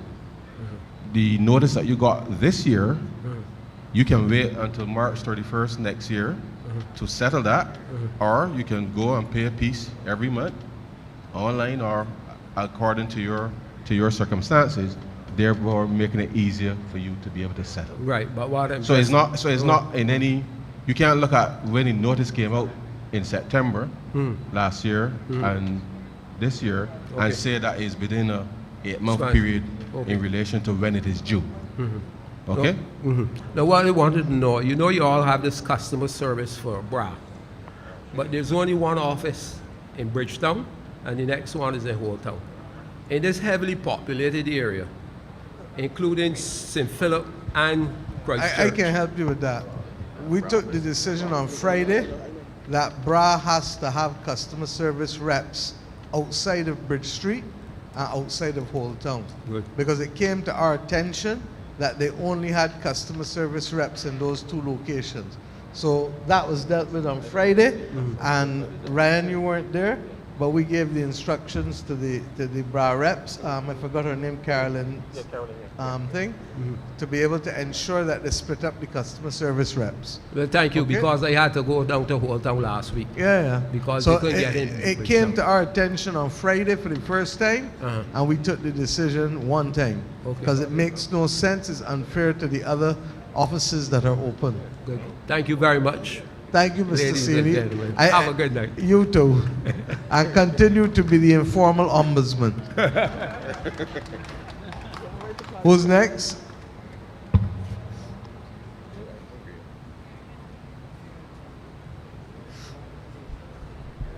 Blessed good night, Honorable Prime Minister, Cabinet members, personnel behind the scenes and in front, ladies and gentlemen. My name is Shirley Aline. I live in Kendall Hill, Christchurch. I have 3 quick issues. Lighting. I had to go and buy 2 solar lights to put on the poles in my vicinity. Because like when I catch the bus from Warrings and I'm getting home late, they always say behind a bush you may find a man. Right. So I buy the lights for all of us in the vicinity out of my pocket. Okay? And I went to Mr. Ford's office, and I spoke to the secretary, and they told me something, you know, lighting power may not put a pole, I mean a light. I live in a cul-de-sac there too, so I live in one. And then by my house, I had to put a light like 400 lumens or whatever it is, so that it would shine up for the other people. And then when people park the cars, at least they can still see where they're going, okay? I'm not asking for a refund, by the way. Now, the other issue, they're intertwined. This is the road, and where I live floods. Almost if the rain rate to set up these flood. Now, I say that to say this. There is land on my right, which is above me. Now, I live from the constituency, so I live in the bottom. So we get all the water from Koimun, and all of it comes to me because I do not know how town and country planning allow the developer of the land, the property that some of us purchase. I do not know how town and country planning allow the developer to slope the land where I get the water, the neighbor get the water, and sometimes I gotta call CBC to get it because I don't have a canoe. I have to buy these boots so that when the rain falls, I can get to work. Next thing is, I need to put on my proper shoes to go to church. I have to step in somebody's bush to get out. My family friend had to go and get a truck to put some debris so that we can get in and out. At my right, there is land that I used to clean. It's not mine. These shoulders can't do it no more. But I and another old lady used to go and clean. He knows the land. We used to go and clean the land. The grass is taller than my house. It floods. Prime Minister, I don't want to tell you about flood. One day I come home, the water to my knee. So you will say, I need to get to work. But how am I going to get to work? If by the outside setup and the rainfall, I can't get out, I can't get in. And then the water is not only water, it is dirty. It is filthy and it smells. So there's this, I think is acres of land undeveloped. So when the water comes, where I live it's lower, so all of it just floods right across to my home, the other neighbor's home. And I even call drainage. There's a private development? Yeah, the private developer paved the road. Right, but didn't do drainage. But the drainage is to our house. Right, in other words, he paved the road, but he didn't do the drainage properly. No, Right. and then there's a, I don't know if you call it a well, but something with a hole. And as the rainfall, it just fills up. Obviously is inadequate. So the question is, Adrian, you said you have asked MDW. Go ahead. Thanks. And I know my good constituent know that I have been down there. We have carried the drainage unit on more than one occasion. Up to yesterday, we happened to visit the area because we are looking to do that whole road under the community road project being led by the Ministry of Transport and Work. So that's one thing I can give you the rest of the assurance on. The road was already approved only yesterday to be part of that road program. So that is the road concern. The drainage division went. They have assured us that they will keep maintaining the cleaning of the drains in that particular area. So that would lessen the amount of flooding you will get for sure, because that is an insurance that we have been given from drainage. And thirdly, as you notice too, my ministry has been responsible for a lot of the debushing in the area. Up to beside the office, that lot we completely clean. But it's not, as I said before, for government to be doing the cleaning of private lots. The owners now have to be made accountable, and that's what we are doing, along with the Ministry of Health. And you would have seen the environmental health officers. Up to the last time I checked, there were about 42 persons brought before the court under the Health Services Act for failing to keep their land in a clean state. So these are things that we are implementing. I can come tomorrow. I will guarantee that I will come tomorrow again, me and my assistants, we will come down there tomorrow and see about the drainage issue, but the road is already being looked at in terms of having it resurfaced. So that I can give you today. I would like to ask a question. Yes, please. When an area of land is developed and you have a road, is it 10 years this road becomes a public road? I guess the AG will have to help me with that one. There's a convention that after 10 years, the government takes over the maintenance of it, but there's no rule of law that says that. In fact, if you think about it, when you buy land in a development, you will generally buy land up to the middle of the road, correct? So you buy up to the middle, the neighbor buys up to the middle. So that's the very reason why it can't be a public road, because you're actually driving over land that you and all of your neighbors own. But what about the road? Yeah, that's what I'm saying. Your lot, if you look at your plot plan, you would see that your plot goes up to the middle of the road. So if you own up to the middle on the left and your neighbor owns at the middle on the right, then it can't be a public road because it is your land. But by convention, after 10 years, the government, and this goes back now for donkey's years, the government has taken over the maintenance of the road. But the truth is, it doesn't belong to government. Public roads are roads that are physically owned by government. It's just that as a social good, we will take over the maintenance of roads in developments after a period of time. My take is, people got vexed when the Prime Minister said, or whoever it is said that, if people don't know, I'm a property owner. I clean my lot. I will go and clean somebody else's lot because of, whatever. People get vexed because it is said that if they don't clean the land and the government has to clean the land, that it will get put on the property tax and whatnot. I do accounts. I don't see anything wrong with it. I'm happy to hear that. I don't see anything wrong with it, because just like how we have the water bill, we have sewage, we have the water, and then we have, I think it's SSA, the sanitation, the pickup, garbage, whatever it is. And I believe that when people do not clean their land, and if it means somebody else has to pay expensive to clean your land, no, I never get back a cent for cleaning the land. I paid years and years and years of cleaning this person's land.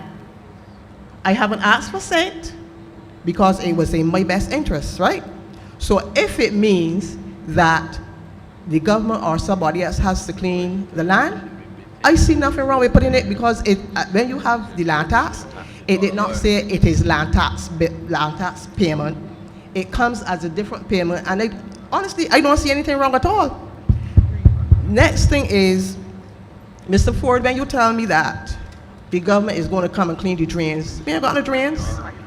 We have a so-called thing with a hole in near a well, and the cat went in the well, and the thing is, we know that it is so full because we actually get out the cat.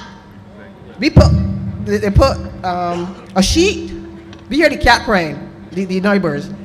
They put all kinds of things for the cat to come out here and get out. So when you put the sheet, the cat climb out, so which means that the well is full of debris. Now, I had planned, maybe early next year, I would take my own funds. The Prime Minister didn't give me the increase, but I would take my funds and go and get the well clean, because at the end of the day, I have to work. My child has to work, and other people have to work. When the rain falls, I'm not kidding, this is no laughing matter. I'm asthmatic. And the rain, I mean, it is real high. The stench, sometimes I can't stay home. Shirley, I hear you, and I think we got the point. What I want Santi to do is to ensure that the drainage unit, just as we're doing Goodland Gardens and Wharton and Dover, that we add down by you in Kendall Hill to what they're looking at. And you have been very passionate about describing. I only want to make one comment. I said it in July in St. Philip. and William, you're in charge of planning. And there has to be, a lot of it I accept is dated, because how old your development is? The area is quite, let me say from 2013, 11, the houses, that particular development. So that's the point I'm making. And then regardless of whether it's recent or back in the 70s and 80s, like a lot of the developments in St. Philip, we have been the victim of private developers doing as they like, not complying with conditions. But I don't blame them. I blame town planning. Country planning, yes. Because town planning must have an enforcement unit looking specifically at whether developers are truly complying with the conditions that are there. Okay, so I'm with you 150%. But in the interim, I don't want you having to do what is not your responsibility, and MTW will add out by you to the list of those areas that need serious drainage works. Okay? Thank you, ma'am. What Thank about you. the lighting? And the lighting as well. Lighting as well. Although I'm told that you want a light on every pole. No. Which may not be. No, there are two cul-de-sacs. Okay. There are two cul-de-sacs, right? I live in one, the other people live in the other one. So what happened is, because where it's developed, the little road that the government may have to do is only 100 meters Yeah, long, that's right? why he said the small 100 road. meters The long, small road, right? yeah. And when you're from there, you cannot see a thing in the road. I got you. You cannot see a thing. So the lighting will be done. So the lighting is bad. Yeah, and the sometimes if I have to come home, You don't have to explain any further. you understand what I'm saying? So it's And- not having a light on every pole. I Yeah. put one up on every pole. But it's not having a light on every pole. I thank you for the I clarification. able for the boy to scrape me out this year. Thank you. Who's next?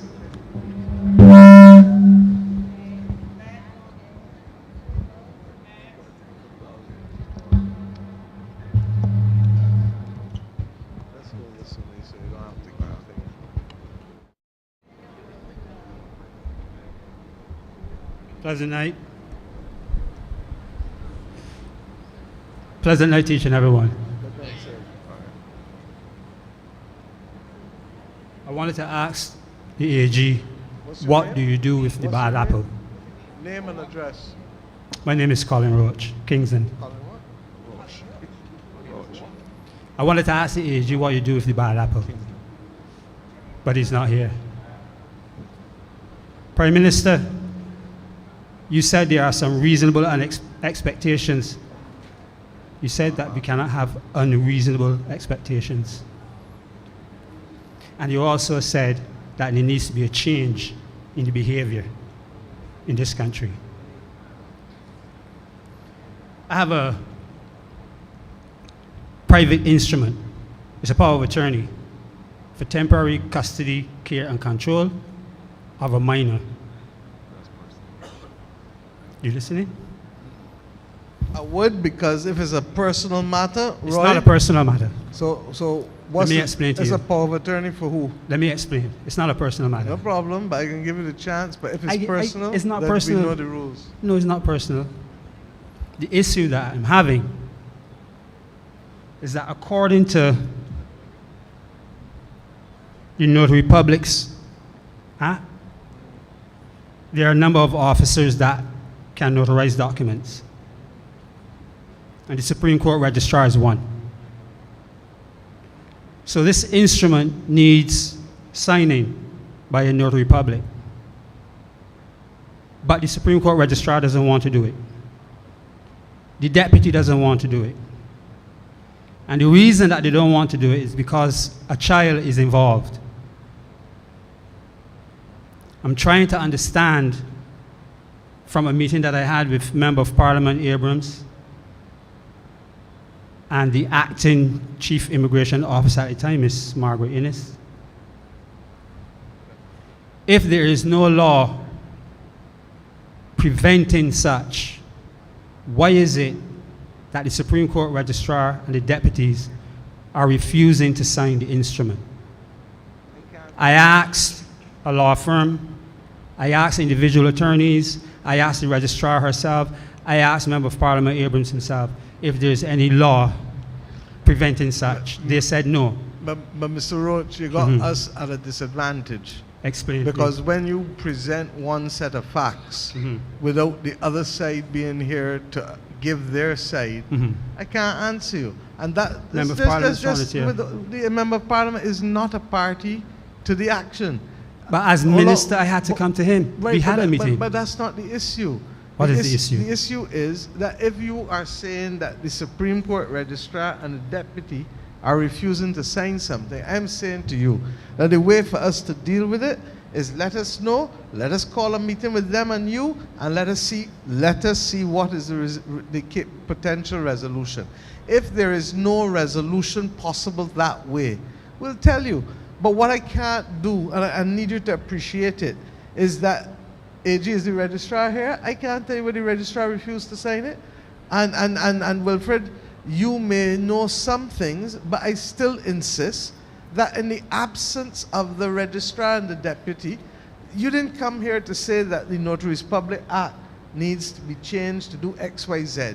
You have come and said that the registrar and the deputy registrar refused to do X. Yes. I am saying to you that the rules of engagement of these town halls will not allow us to make allegations against one party who is not here to defend themselves. So if we were to tell you, go home and perish the thought of anything else, I could understand that'd be wickedness. But that's not what we're telling you. We're telling you that Mr. Morris here writes letters and engages with government departments every single day.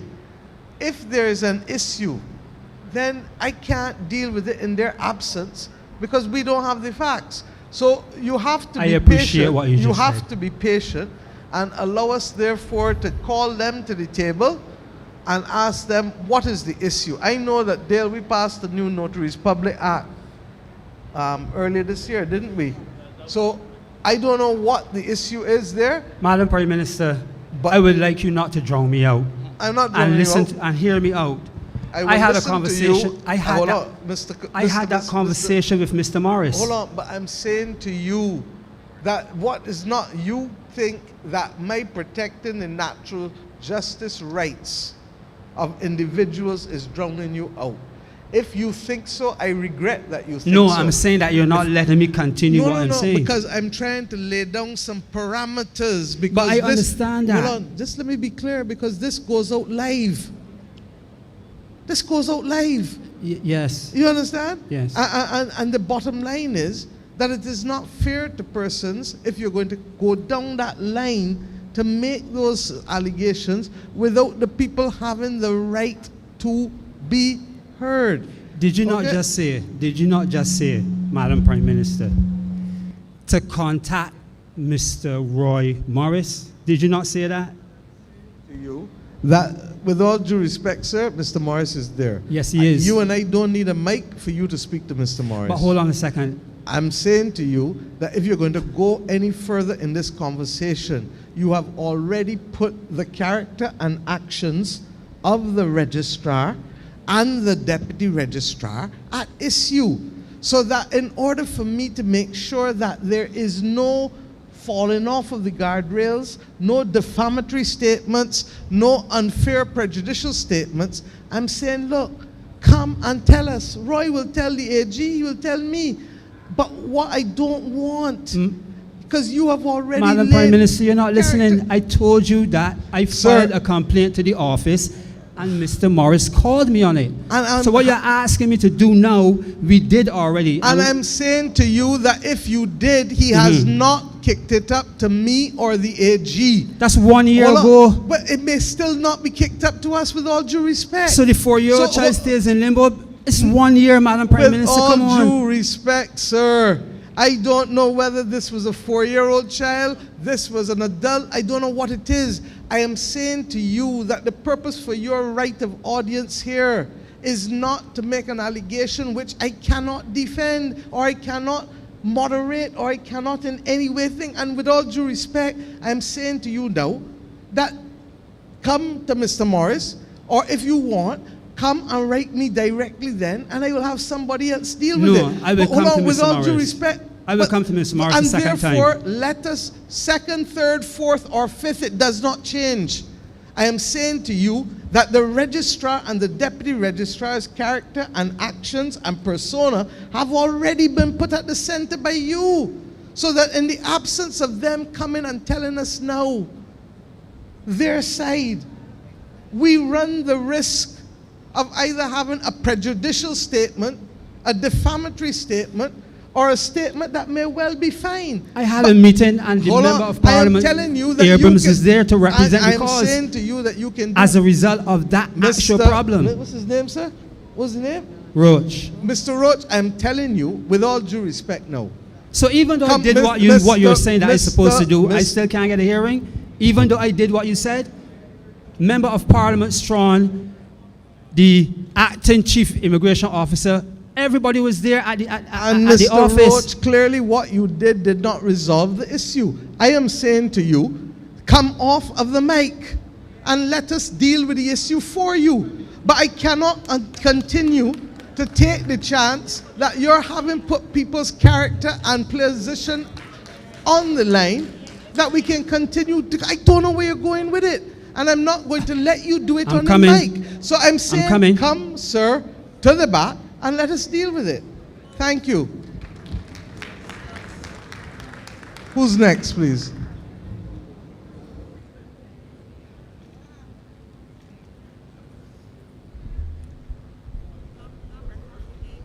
Good afternoon. I like following up the person who's just riled up the PM.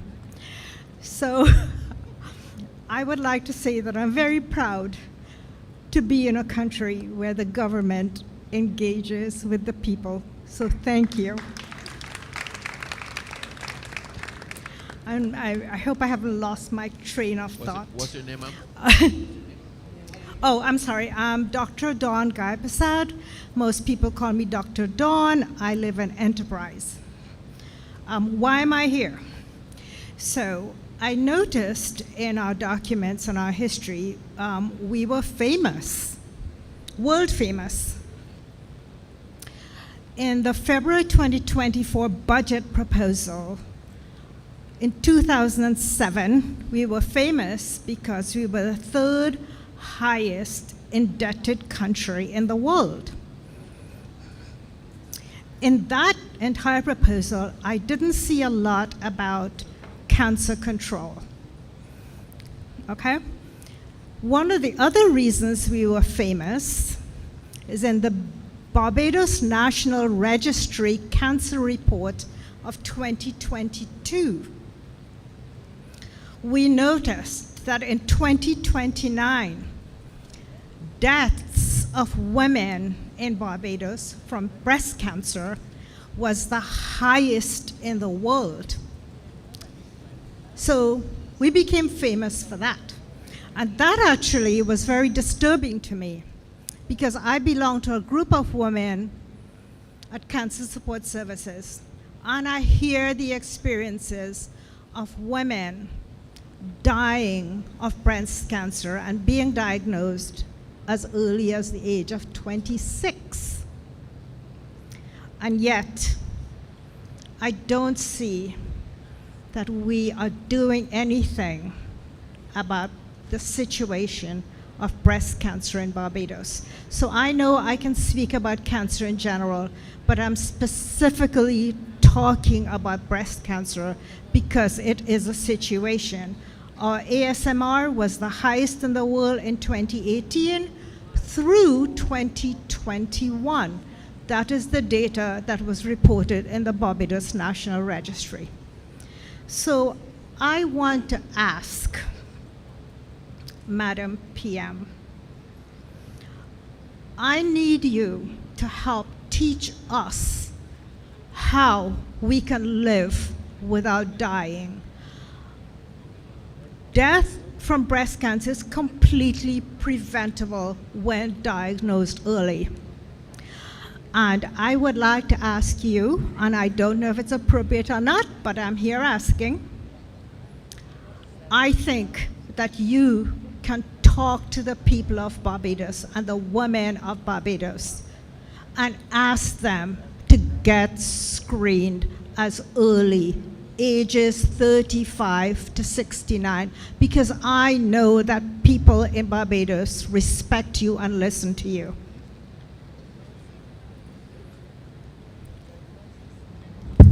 Thank you. I think all of us know that the Deputy Prime Minister has been an advocate on these matters already, having gone through herself the very difficult experience. I don't only want to talk about breast cancer, about early screening. I want to talk about colon cancer, and I want to talk about prostate cancer, because those three are all preventable if we catch them early. And the reality is that for people who have colon cancer in their families, you are particularly vulnerable. With prostate cancer, there are too many men who are going down as well, just as with breast cancer. And the reality is that we need to develop a culture of wanting early diagnosis to be part and parcel of all that we do. As it relates to the incidence of deaths, you know, I've been in public life now for over 35 years, and I've learned the hard way that countries that have orderly systems of records end up taking more of the blame than those countries that have no orderly systems of records. So think of how many countries in the world that are not reporting, where the incidence of cancer is both higher and the incidence of death is higher. So, but we don't want to be like those, Madam PM. No, we don't want to be, but I also want us to put things in context. Now, against that backdrop, we took a decision, and Mr. Clark, you're here. I don't know if you're in a position to respond, but we took a decision to pull the linear accelerator out from the rest of the equipment that the hospital is buying in order to be able to have that and some lab equipment treated outside of the financing package that was being put together with NCB and the credit unions. I know what I've been told in terms of when it arrives and the capital works that have to be done, but it may sound better coming from you, sir.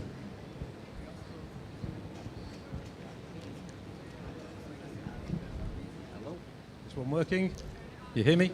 Yeah, okay. Yeah, so the linear accelerator, and you know this, and we've spoken before, the linear accelerator will be coming later on this year and will be brought into working early next year. That's treating cancer, and I think what you're asking for is preventing people needing treatment. Early screening, early diagnosis, screening. mammograms. We know that, tests, Mr. Clark, but I want us to deal with both. Yes. Because I know that the next part after early diagnosis is the treatment. Is treatment, and Yes. people will want to know. So I want us to address it one time and then.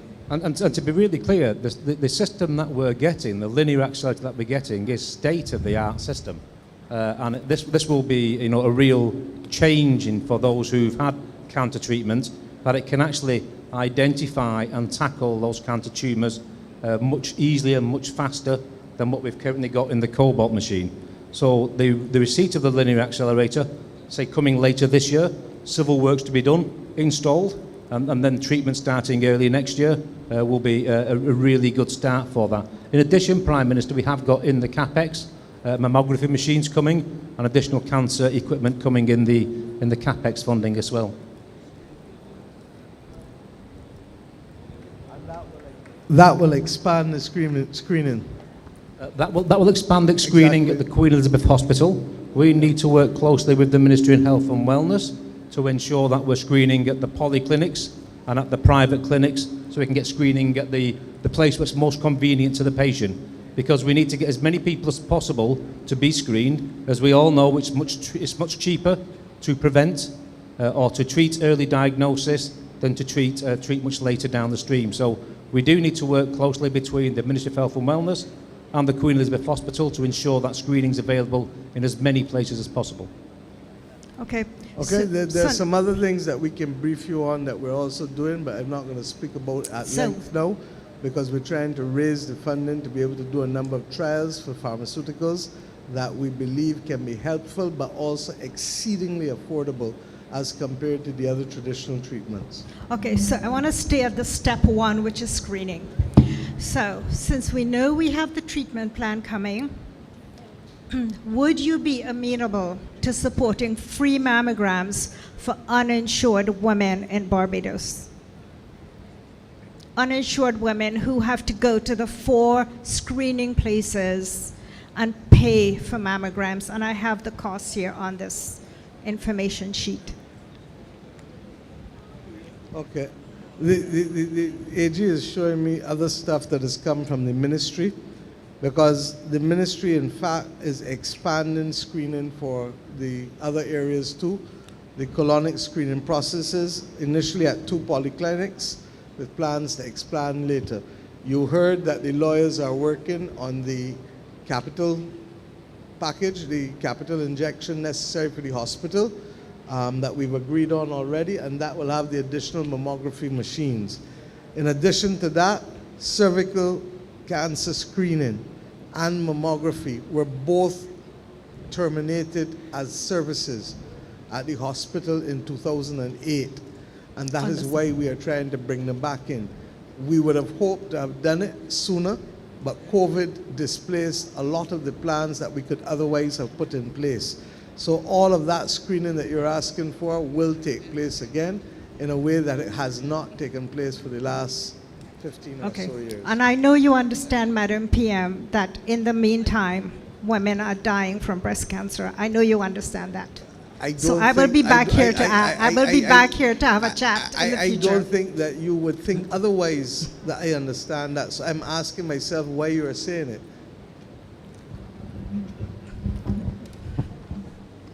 Okay, thank you.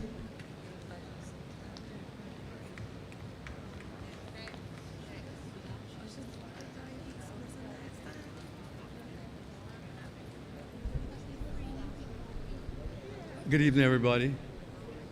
My name is Arthur Hoyt, and I live over in Adams Castle.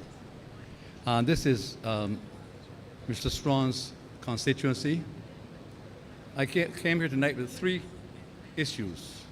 One is Promotech. And thanks. Thanks. One has to do with Promotech. This is a company that built a building right next to Sheraton Mall. I took some photographs. I sent them to Mr. Strawn's office. I called Mr. Strawn's office a number of times. I called the Minister of Transport and Works. They said they were aware of it. Promotech built their concrete work from the parking lot onto the carriageway in such a way that it blocks water from flowing. So if you've got the curb, they built out beyond the curb. So somebody driving along not being aware of that could hit that extension and cause a real problem. I tried to make Mr. Strawn aware of it. I called, like I said, Ministry of Transport and Works. I have had no reply, no response. The second issue is, and it came up before, but this had to do with overgrown areas on the highway. This has to do, and now in my case, from Dean's Drive, that is Vauxhall Main Road, all the way north, you know what I'm talking about. At least a third of the road is taken up with bush and grass. It's reached the point now where people are putting cars there, abandoning them, and it's just a matter of time before you get an accident, a collision. Some of the cars are now hidden with grass, so somebody passing, thinking it's all grass, is going to run into some abandoned vehicle. And what's happening is the traffic, to avoid Sheraton, the heavy Sheraton traffic, people are coming off Vauxhall Main Road, cutting through Dean's Drive, and cutting across then, increasing the danger. Also at the end of that road, Dean's Drive and Vauxhall Main Road, there's a hedge. I called Mr. Strawn's office. I went to the office. The woman said, I know what you're talking about. I wonder if, sir, Mr. Strawn, if you could enter into some sort of agreement with the owner of that property to allow us or allow government to cut off that hedge because it's dangerous. So the 3 issues there is Promotech building out its concrete work onto the carriageway, the abandoned, there are maybe 20 abandoned vehicles there. Plus the guys do mechanic work in the road. It's a mess. It's a safety hazard all the way up. There are rodents. and other vermin, well, vermin including mosquitoes, then there's the danger of being robbed. Well, robbed plus burglarized. I don't know if there's a difference, but you could get robbed and they could burglarize your house. But it's really a bad scene. And I really would appreciate if, Mr. Strawn, you could come and take a walk through and do something about the situation. I remember speaking to you a couple of elections ago, and I told you this. It was at one of those meetings, and I said to you, people are not going to remember how good an economist you were. They'll remember how good a politician you were. And I think to be a good politician means taking care of your constituents. Well, I can't do anything with the economic part of it. That's your job, your position. But people really remember, well, the Prime Minister here, I keep remembering your grandfather, great politician. I don't know if he was an economist, yeah, that too. But if you remember him, people remember good politicians. They forget what ministry you had. So please, Mr. Strawn, I'm asking you to contact Promotech and ask them to correct that issue there. And please also come and get something done about those abandoned cars, the overgrown lots, because I'm surrounded, really. I'm on the corner of Kingsland Crescent and what's the other thing? Dean's Drive. I'm literally surrounded with bush and grass and river timber and all kinds of things. This is a disgrace. Thank you, sir. I hope you take some measures to bring some redress to the situation.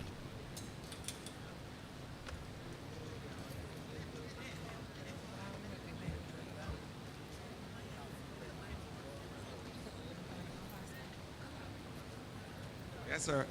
Yes, sir. What I can tell you is that EPD is fully aware of the mechanic in the area and the issues as it relates to the abandoned cars.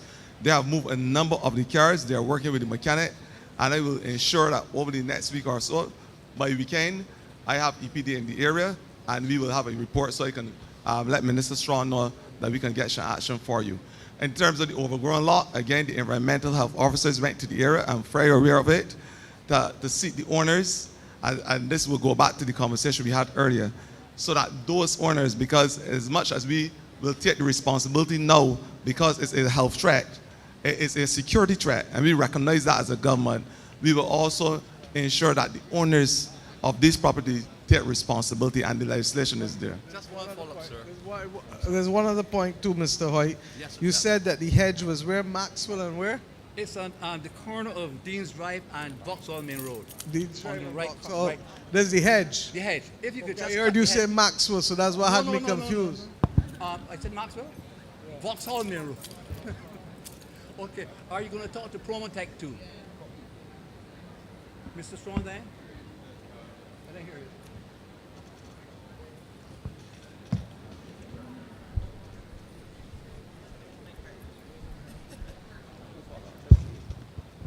Hello?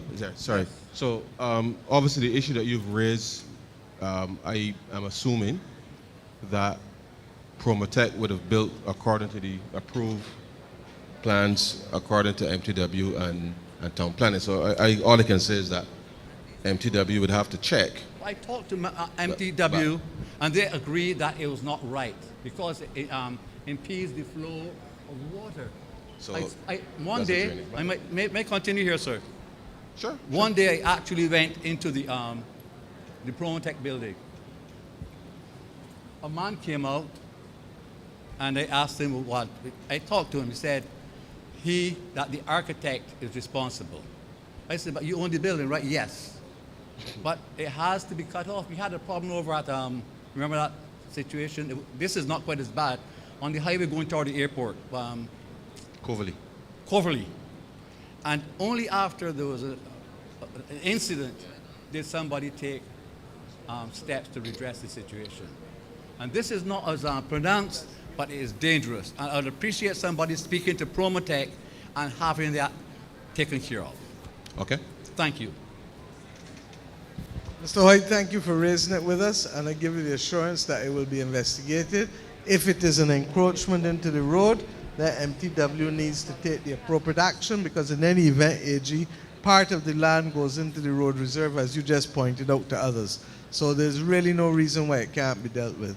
All right, thank you, sir. Yes, ma'am. Good night. What's the name? My name is Yvonne Jordan. I live in Vauxhall, Christchurch.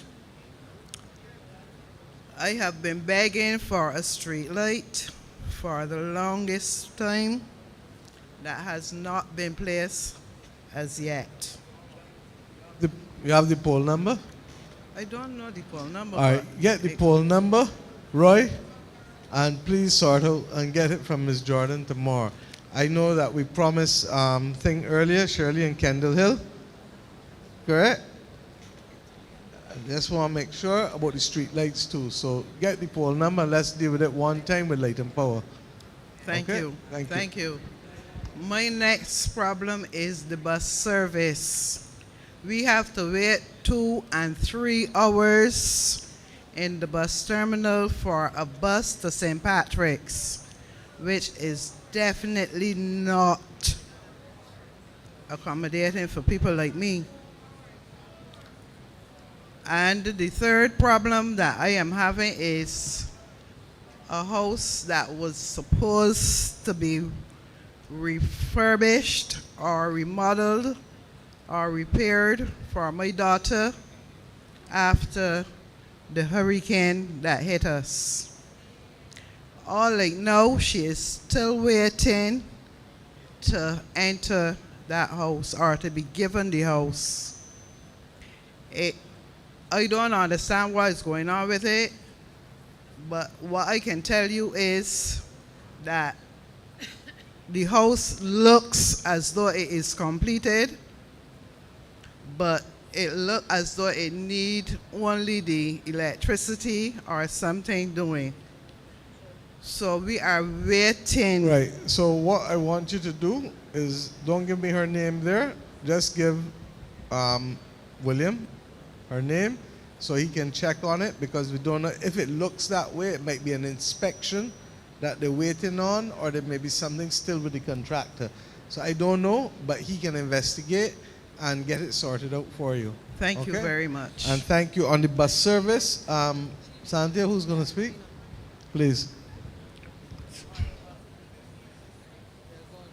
I can deal with she, don't worry. I can deal with she. I can deal Hello, with she. good night. Oh, hello, good night. Good night. Good night, Yvonne. How are you? Good night, Gina. How are you? I am pretty good. Good. Yes, please, ma'am. I recognize that you raised the service about St. Patrick's. Yes. And being a farmer worker, you're aware from time to time we do have some challenges with the service. You would be pretty aware of it, and I appreciate it. However, I know where you're going. We did recognize we had a problem, especially in August or so on, and we raised it in a number of the other speaks, whereby we had a number of buses out. We were doing a lot of inspections in August, and then we had some challenges with other units, and we have a program in place. I can tell you that there has been some improvement in the service. It's not 100% even, but it's a little better. We're still having, based on our numbers, and we're using our trackers and trying to make sure we do better and be targeted and set parameters for ourselves. So I can tell you it's not 100. Between 3 and 4, I'm still having a challenge, and sometimes in the morning at 7, but I will listen to you in the area you're having and add it to where we're going to get to. And not 100, Yvonne. Every hour on the hour. Yes, please. We are not getting a service to St. Patrick's. Sometimes 2-3 hours. We have to wait. I'm not for a denying bus. that. I started with saying I know the service has not been perfect. And I was using perfect liberally because you know me and I know you. You understand? But I have been saying that as it has been highlighted, we have been working on St. Patrick's. I know up to recently, that's why I went to August. I can't tell you that there weren't some times in the day we did have an extended wait. But what I can say, and I can promise to you, and you know how to find me, you know how to find me, we will work on it together. After this session, you can give me the other areas. I have some highlighted that we know we have to improve on, and I can work with you, and you can call me and let me know if I'm meeting what I said. Okay? All right. Once you give me that, I appreciate it. Thank you. Just to add to that as well, Gina, the fact that we're getting another 30 buses coming next year, because that's a donation that Prime Minister would have negotiated with the People's Republic of China. So that will add 30 electric buses to the existing fleet as well, which will help us considerably to be able to address not just what is said in this Parish Speaks, but in a number of the others as well related to bus shortages.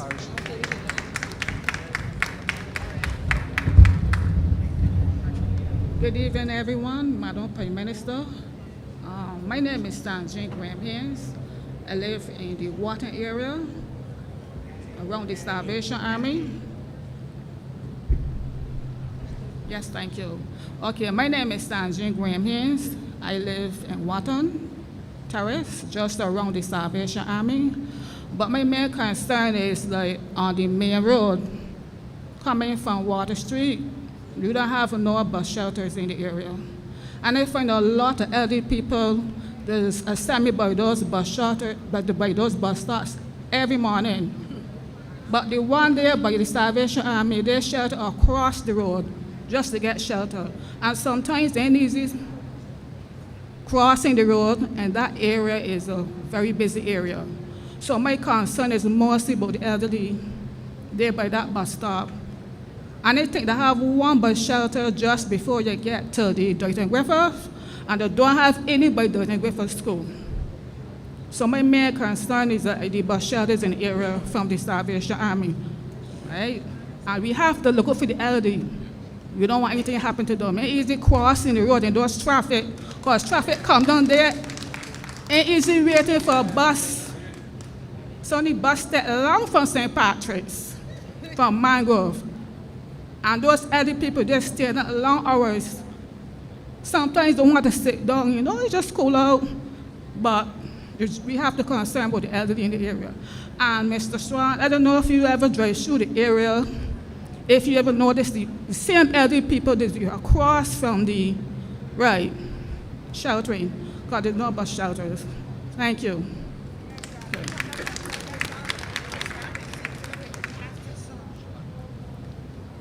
The shelters. Madam, traditionally a lot of shelters in Barbados have come about because it was sponsored. I've said that we cannot wait for sponsorship for things like that. And therefore, I've asked that UDC, RDC both of them are being merged into the National Development Commission, and those kinds of bus shelters across the island, they can work with Transport Board and MTW and make sure that those things are corrected. I think you'll realize that even moving to how we want to keep the roads clean from bush, we're trying to change all the systems that existed for 40, 50, 60 years because they're not working for us. And when you change systems, the most resistant to change tends to be who? Who? People. You understand? So that's what we're working through in a lot of instances in changing these systems. Yes, ma'am. Good evening. My name is Eugene Green. I live at number 2 Ashby Land in Lodge Road. I want to talk about that number, the citizen hotline number. When that number was first in place, I called that number for getting them to clean a manhole next to a well. And up to now, nobody showed up and nobody called me. And that hole needs cleaning. Second, I want to know the people that fix the roads,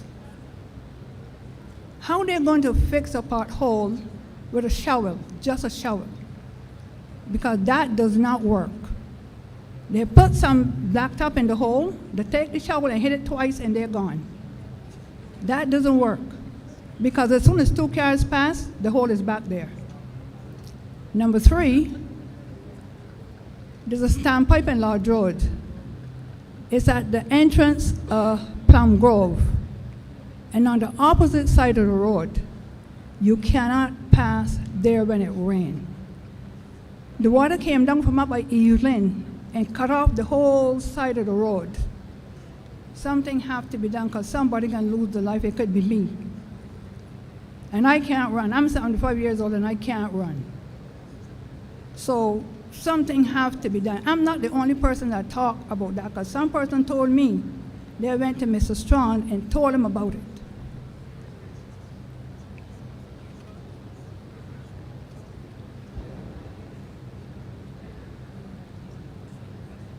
Thank you, ma'am. I just wanted to make a general comment to what you're saying, because I think what keeps coming up all the time is the lack of standards that we are seeing applied across the board. You know, we've been working on standards to build roads, but what I've recognized within the depots of MTW in particular, and I think it's probably housing, NCC, all the others, we've forgotten a lot of the basic standards. So when you talk about throwing using the shovel and throwing the asphalt into the hole, I have personally had to stand up and actually say to workers, you think this is the right way to do things? Because it is clear to me, and I'm sure to most Barbadians when they see things like that, that that's not the right way. That's why we also said we are going to look at the standards internally. So even things like debushing, how high a hedge is supposed to be, how, say for instance, in the area of a bus stop, you know, making sure that the area is actually properly cultivated so that you don't have people, especially women, who are going to the bus stop being afraid to be able to walk alongside the roads. We have forgotten standards, and while we do all the big things, we've asked within MTW for the depots to look at the internal standards so that we can get back to where people like yourself and others are accustomed to. But if sometimes you don't have the supervision, people do as they like. True, somebody needs to police these people. Precisely, and we've been trying to strengthen the supervision within the depots themselves and certainly across MTW. That is a challenge, but I think we are working towards getting it there. But it's not easy because, as Prime Minister said earlier, it is a culture change that we are trying to accomplish. People are accustomed doing it however they want to do it, and there's no accountability. And the truth is, when we come to each of the Parish Speaks, we hear repeatedly that there is a clear lack of standards and an appreciation for how people should really be doing things as well. So I take your point and just want to assure you that we recognize it, and we are actually working towards developing those standard operating procedures that not just MTW can follow, but anybody who is employed by MTW, that they will also have to follow certain standards as well. All right? Thank you. You're welcome.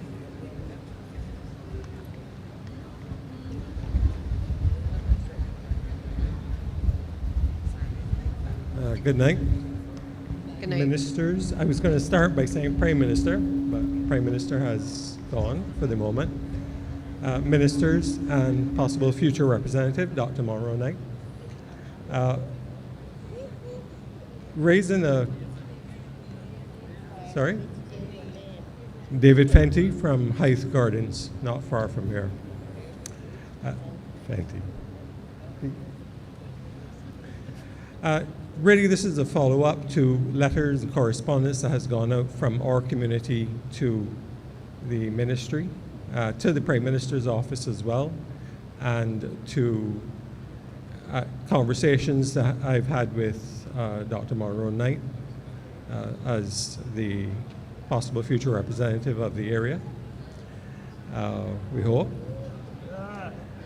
And we're trying to follow up and find out what's happened since the letter that was sent to the Prime Minister's office on in March this year, to which the Prime Minister responded in mid-March to the drainage unit at Mr. Yearwood at the drainage unit at South Point. So we're just trying to, obviously the hurricane season came in, it was a bit of a shock how Beryl rolled through, and our community was jarred by it because we have a drainage issue which is ongoing for many years, and the new development which is being planned for Blue Bench, which would have been approved by Dr. Duguid's department, concerns us. And it concerns us because our natural outflow from Hythe, which has very poor drainage, is onto that land, a 56-unit development, 5 stories high is planned. I know at least there's one engineer in the room, and the possibility of the outflow from our development across that land is probably going to be curtailed if proper planning procedures are carried out by that development. The issue there is that or natural drainage, which is within our community, is inadequate. And there are very big problems, not only for the residents who live in the lower section of the land, like me, but in the upper section of the land, because we've had instances where flooding has taken place within half hour, and where rain persists for an hour or two, we've had levels reach 3 or 4 feet on neighbors' walls. I think I actually tried to point that out to you, Dr. Monroe, and that is a bit jarring, because on the low-lying side, it means that the lower levels of persons' houses would be flooded, and the persons on the upper section of the development would have no access to their homes until the water drains off. Hello, Prime Minister. I'm good.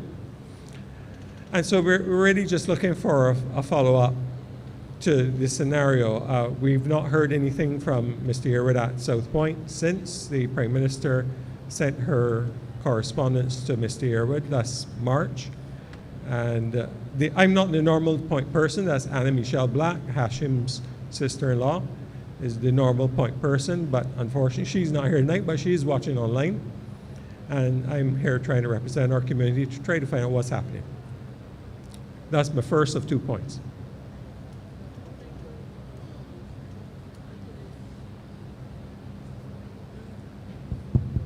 Thank you, Mr. Fenty. I'm aware of the correspondence that would have come in. Just to say, you're referencing Mr. Yearwood. Mr. Yearwood is no longer the head of drainage. Okay. It's actually now Mr. Bryce, who unfortunately couldn't be here this afternoon. But what we would have done is we would have referred it to him once he took over, and I've asked him to do an assessment of the area. But the truth of the matter is, and I've said to the senior minister, that this issue keeps coming up, where obviously we are approving developments. Drainage has to comment when the approval is also provided. And I would think that some of these considerations would have to be made at the time when the approval is also given. There are obviously times where the certificate of compliance is issued, and surely there may be some conditions that may or may not be complied with. And I think that is something that certainly from planning's perspective, they have to tighten, because as PM said earlier, we are finding in the drainage unit that many of those private developers that we are ending up as government having to now correct a lot of the problems in relation to drainage in those communities. So I think in our eagerness to approve, planning department certainly has to pay greater attention to the impact on the wider community, because all of the areas that we're doing in Christchurch, from down to Trent in St. James, and even in Ashdean Village in St. Michael, all of them are areas where we have had some similar issues across the country. And even in St. Philip, Atlantic Park, that is another one that was a private development where we continue to have to now constantly correct the issues that are in those areas. So as I said, it's receiving attention, and I hope we can be able to convey to you very shortly what the assessment has revealed and what works we'll be able to do. Thank you on that. Okay. Just for clarity though, that development is not yet being built, but when it is built, the severity of the possible impact is great. For the moment, there is none. So, to Minister, but my point is that they would have applied for planning permission to build out that development that you're speaking about. Yes, of course. And I'm just saying that we have to pay more attention, because this is becoming now a constant problem with the drainage unit, okay, and government, wider government, okay.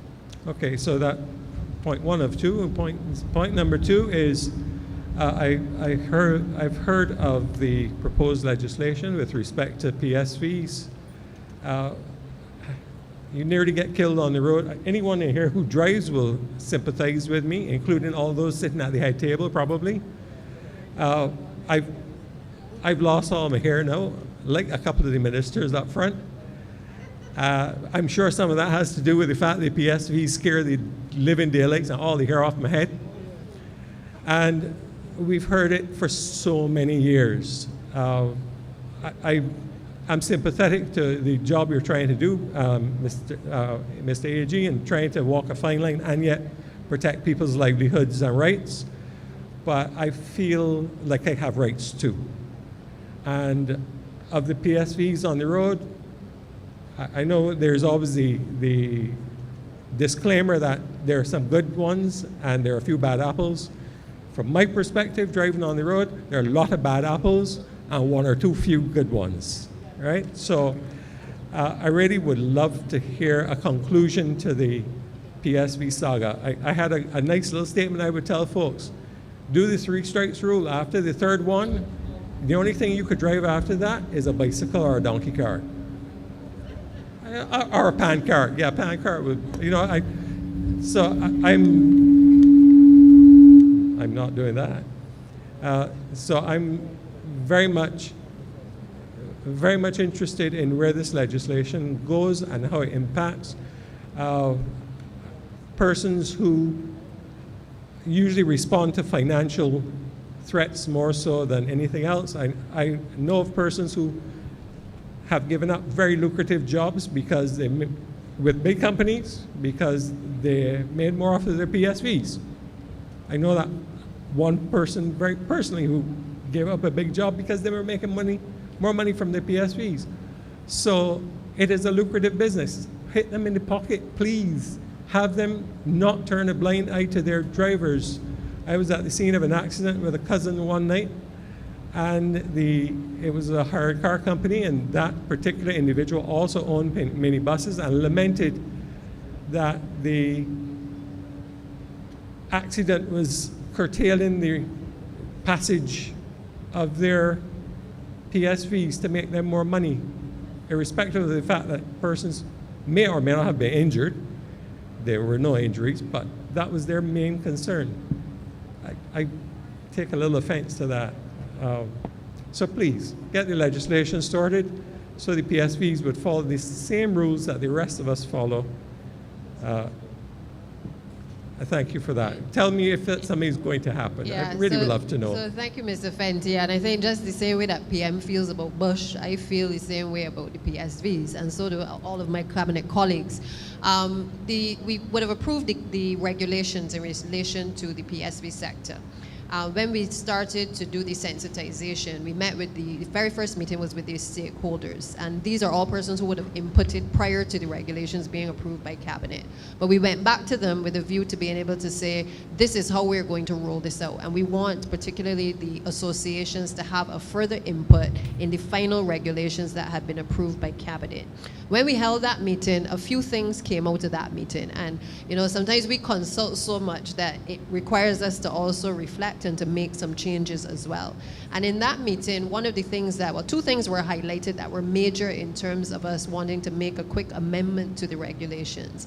One of them was that there was a provision for mandatory vehicle tracking devices that needed to be installed in the vehicles, so that, for instance, you could obviously track, an owner, for instance, could also track where their vehicle was going, as well as the insurance company. But also it would allow the transport authority to have the authority to be able to be vigilant in terms of whether vehicles were going off-route, for instance, okay? Now, what we recognized, obviously, with making it mandatory is that the provision that existed would have placed the oversight on the transport authority. And in its current form, the transport authority doesn't necessarily have that type of structure in place. So we would not have been able to enforce it right away. So that's one. The second thing that we recognize is that there is technology out there that already exists within the insurance industry, where in some situations the insurance companies insist that the operator, the owners of the vehicles, actually install a mandatory vehicle tracking device. So having recognized that it already exists and that there is a format for this that takes place, that operators and owners are accustomed to having mandatory vehicle tracking devices in the vehicle, we said what we would do is make a quick amendment to the regulations, pull out that provision, and have a separate regulation that deals with that. So rather than Transport Authority being responsible for the oversight, what we are seeking now to do by way of the separate regulation is to ensure that we set the standard for what a mandatory vehicle tracking device must be in the vehicle and what it must look like. That we have access to the information where we get complaints from the general public about specific offenses, that we are clear that we're not trying to peek behind nobody to see where they are going off duty, but we have a responsibility to the public. If we give you a license, to make sure that we are fully appreciating exactly where you go. Because every parish speaks, we've heard people saying the vehicles are going off route, or they have not completed a route, or the little old lady at the corner was not able to get the vehicle to take her where she intended it for her to go. So we don't want to peek behind anybody when they are off duty. But what we want is a mechanism whereby if we are getting complaints about a particular vehicle going off route, we can request that information by way of a report. So we have to make those minor changes, and AJ and I have been working very closely to be able to bring that to fruition. The second major change was, I think many of you would remember, I certainly do because my family used to have vehicles as well, ZR vehicles. And there was a time when you used to be able to take the stereo and lift it out of the vehicle, right? Y'all remember that, right? And so the provision actually spoke to that time where you could ask the owners of the vehicle to remove their devices. Now, as you know, many of the vehicles nowadays actually come with everything integrated. So from the perspective of, we don't want to pass bad law and then have people say, oh, well, this particular provision is not enforceable, when we know that we have an issue with the loud music and also vulgar and offensive music as well. So based on the representations that were made, we took a decision, let's pull that particular provision. What I think the society wants is that a driver is also not distracted, and that obviously distraction means having the cell phone with music playing. It means loud music in the vehicle. It also means having any device that is going to distract your driver. So we've made that other provision to the legislation, and those were some of the key things that we had to change. Obviously, we'll always have owners who believe that we're not to make them responsible for the public. But my view is that, many of the persons who own vehicles do not drive in those vehicles, do not transport any person. And we have a responsibility as government to make sure that people are safe as well. So owners also have to have responsibilities in relation to what drivers do as well, once they are provided with that permit. And I think that I've said to them, you can keep as much noise as you want in terms of the position that we've taken, but I think the public is calling for accountability on the part of the owners of vehicles as well. So we've said you can't hire somebody who you know is constantly breaching the law. And you cannot just ignore it and say, well, there's a shortage of drivers and therefore we have to hire who is available. We are simply saying to you, we will train the persons, we will do the certified training. We're working with Barbados Community College to roll out the certified training for the conductors and the drivers of the vehicles. But we are also saying to the owners, you have a responsibility as well. So I assure you, we are tightening it. There are 21, I think, iterations of this particular set of regulations over the years. And I think this is the closest now that we have actually gotten to having something that, and I won't say it's watertight, because there will still be modifications that have to be made. But what I will not do is hold up the regulations any further when the key things that are in there in terms of behavior of the drivers and all of the concerns that the public have can allow the regulations to work for us right away. So I've said to the stakeholders, we'll keep meeting with them. If there are changes to be made, if things don't make sense, we're going to change them. But what I cannot do is hold back and allow people, as we saw down Calamarock, driving on the wrong side of the road, endangering lives of the persons in the vehicle and others, and we don't have regulations that the Transport Authority can enforce. Okay, so I hope that's answered your question. It does, and as you've had to put up a fence in Oystons because someone decided the beach was a good place to drive to get ahead of traffic. Yeah, I want to thank everyone for their patience, because the public has worn out all patience on this issue. And this government, you heard Santia say 21 iterations, because we have gone over backwards to listen and to engage and to take on when things are reasonable. But there's a point when there has to be liftoff. William will tell you that our first meeting with the owners on this thing, so this has been a lengthy process. In fairness, COVID took 2.5 years out of it completely. And of course, during COVID, you had the density issues to also take into consideration. But I truly hope that everyone understands that first and foremost, a weapon, a vehicle is a weapon if used inappropriately. And it will cause people's lives or limbs, as has happened in the past. So thank you for your reflection, but Santia, thank you for the continued engagement. It will be at Cabinet tomorrow again, the regulations, and God spare life. And without prejudice to the determination of Cabinet, hopefully we will see progress. Thank you very much. Good night, everyone.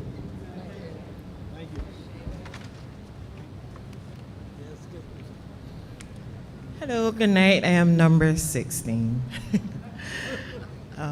Let me begin by saying my MP is probably wondering, well, why is she here? I've never heard any complaints or anything. In fact, the reason I'm number 16 is because I delayed, because this is not so much a Christchurch issue. Ma'am, what's her name? Nicole Codrington, 156 Regency Park, Christchurch. This is more to deal with, I heard the Prime Minister earlier telling one of the speakers that she can speak to policy and systematic issues. And this is a policy and systematic issue within the teaching service. I have been a teacher for the last 25 years. If I remove my wig, you will see all the gray hair, which is testament to that.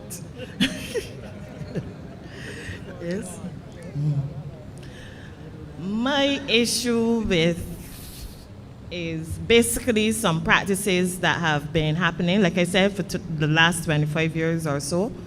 I remember I was hired by Mr. Farley. He was the then Minister of Education. So you see how far back or how old I really am. And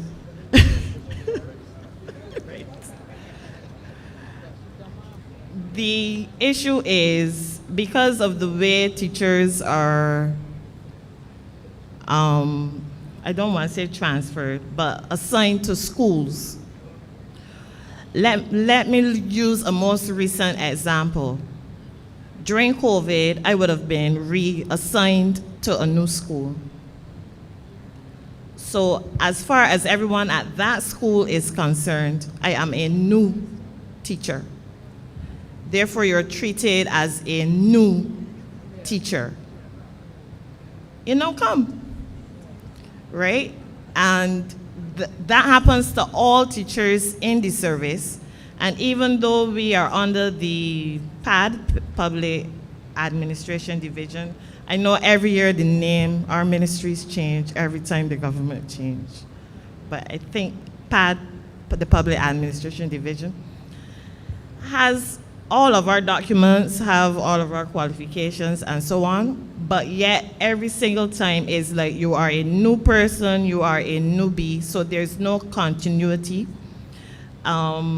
If my birthday is tomorrow, I'm going to get a card or something from my optician, Harcourt Carter, but you never get anything from the Ministry of Education. There's no 5-year service awards, 10, 15, 20, because there is no continuity. My major issue, however, is with increments and teacher qualifications. Now, in 2018, I would have been following elections and so on very closely, and that is when I first heard the term master teacher from our Honorable Prime Minister. At that time in 2018, I would have been the holder of a Bachelor of Education, Curriculum Theory, Planning and Practice, a Bachelor of Education, Literatures in English, a Diploma in Education from Urdiston and the University of the West Indies in Primary Education with distinction and honors. But here the Prime Minister is speaking about, and don't care how you call or ask, nobody could define or say what is a master teacher. Anyway, I, with my smart self, say, okay, I'm going to go back to UWI and get a master's degree, which I did. I did because I have a love for testing and assessment and starting my first boss, Mr. Morris, starting as a journalist at age 16. I combined my two passions of writing and teaching and so on, and I have a love for textbooks and testing and test construction. So I did a master's in testing, measurement, and evaluation. In April of this year, nothing happened with the master teacher thing. Don't care how you call, nobody could tell you what is a master teacher. Elections came around again, and it was again a topic. In April of this year, and I was trying to come before my phone died.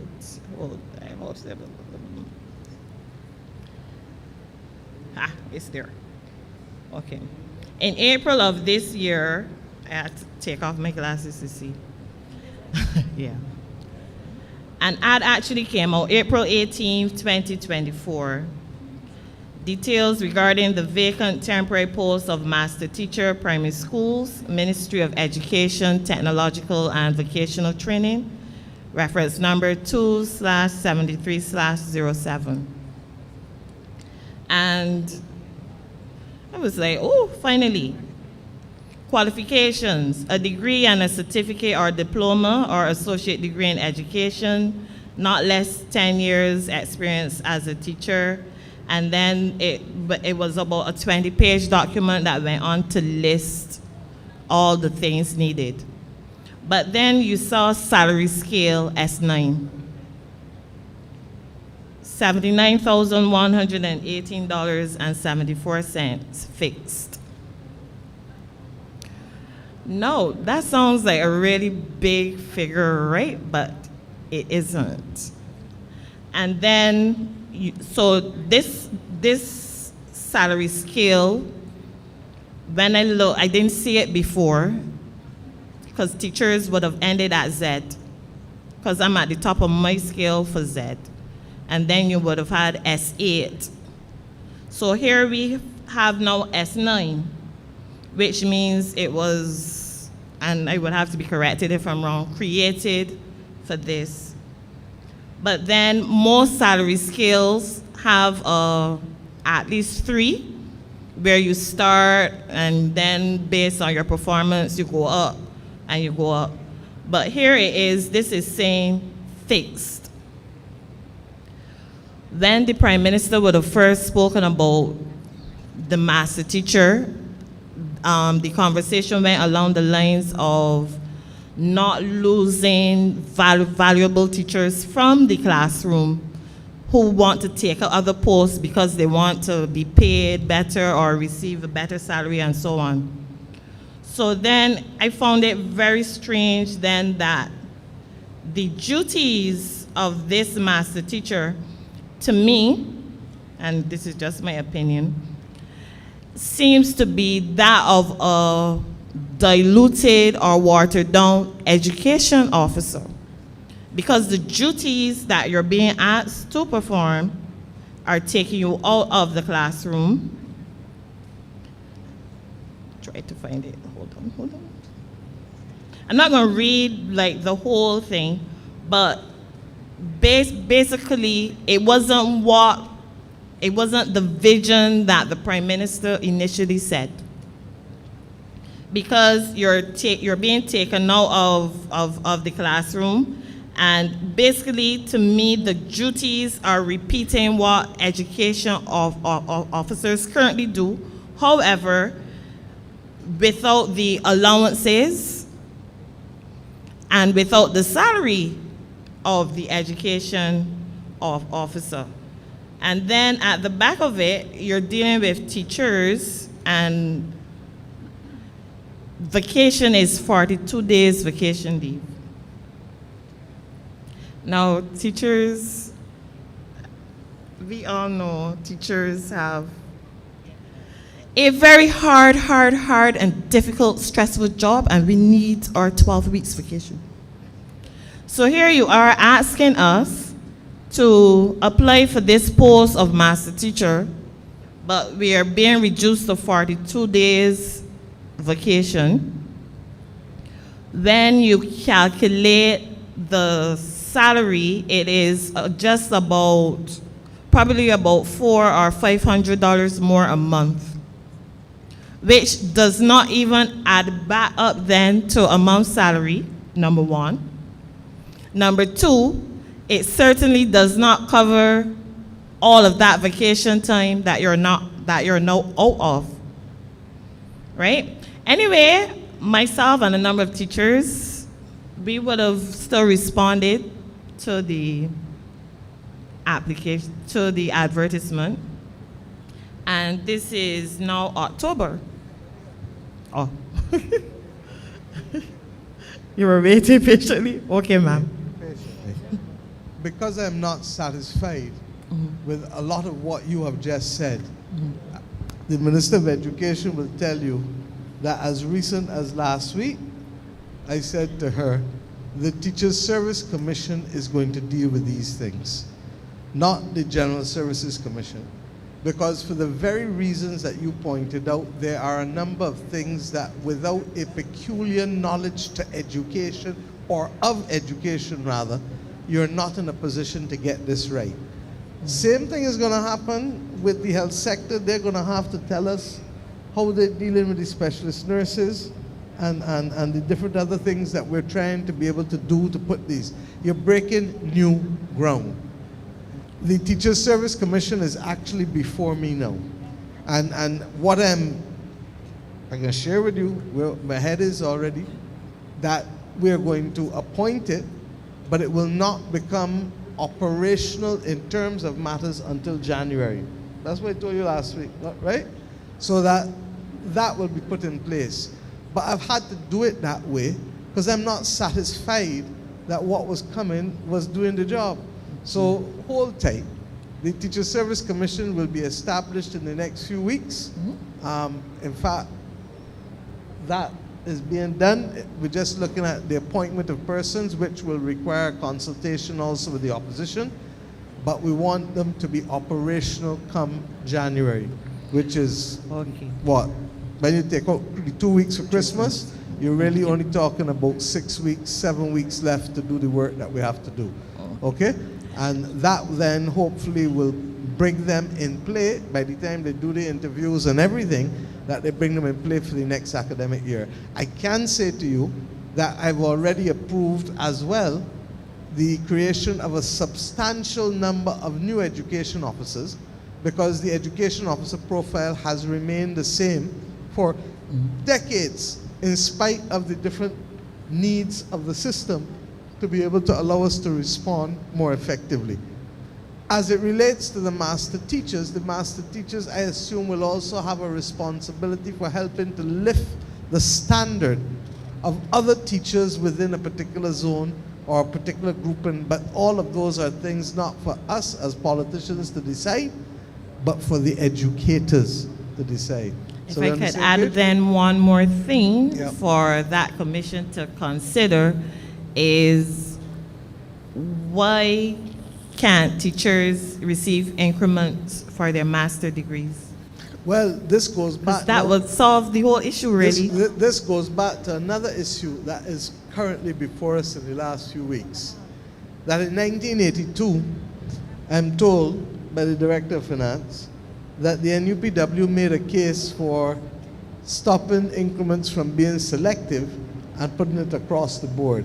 And it therefore meant that increments that people would have received for good performance, punctuality, degrees, all of those things were all now lumped together. I don't know enough about it. I've asked for paper on it. But what I do know is that you can't, while you may want to make sure everybody has access to a decent wage, you can't then treat everybody as the same when you have gone and invested, improved your skills, you come to work on time, You do all the things you're supposed to do, and the next person ain't coming to work on time, ain't doing the same things, and both of you getting the same increment. So I ain't gonna be wrong with that. So I've said, look, this was done when I was in Lower 6, and like you, I got enough gray hair. So I left Lower 6 long time ago. But it means now that in almost every instance, we are going back and trying to restructure or reconnect or to do things differently. And I've heard it's not an issue for teachers alone, it's an issue across the entire public service with respect to reward and obviously sanctions, so that we change the equation of how we motivate people to work and to be accountable for the time and job that they have.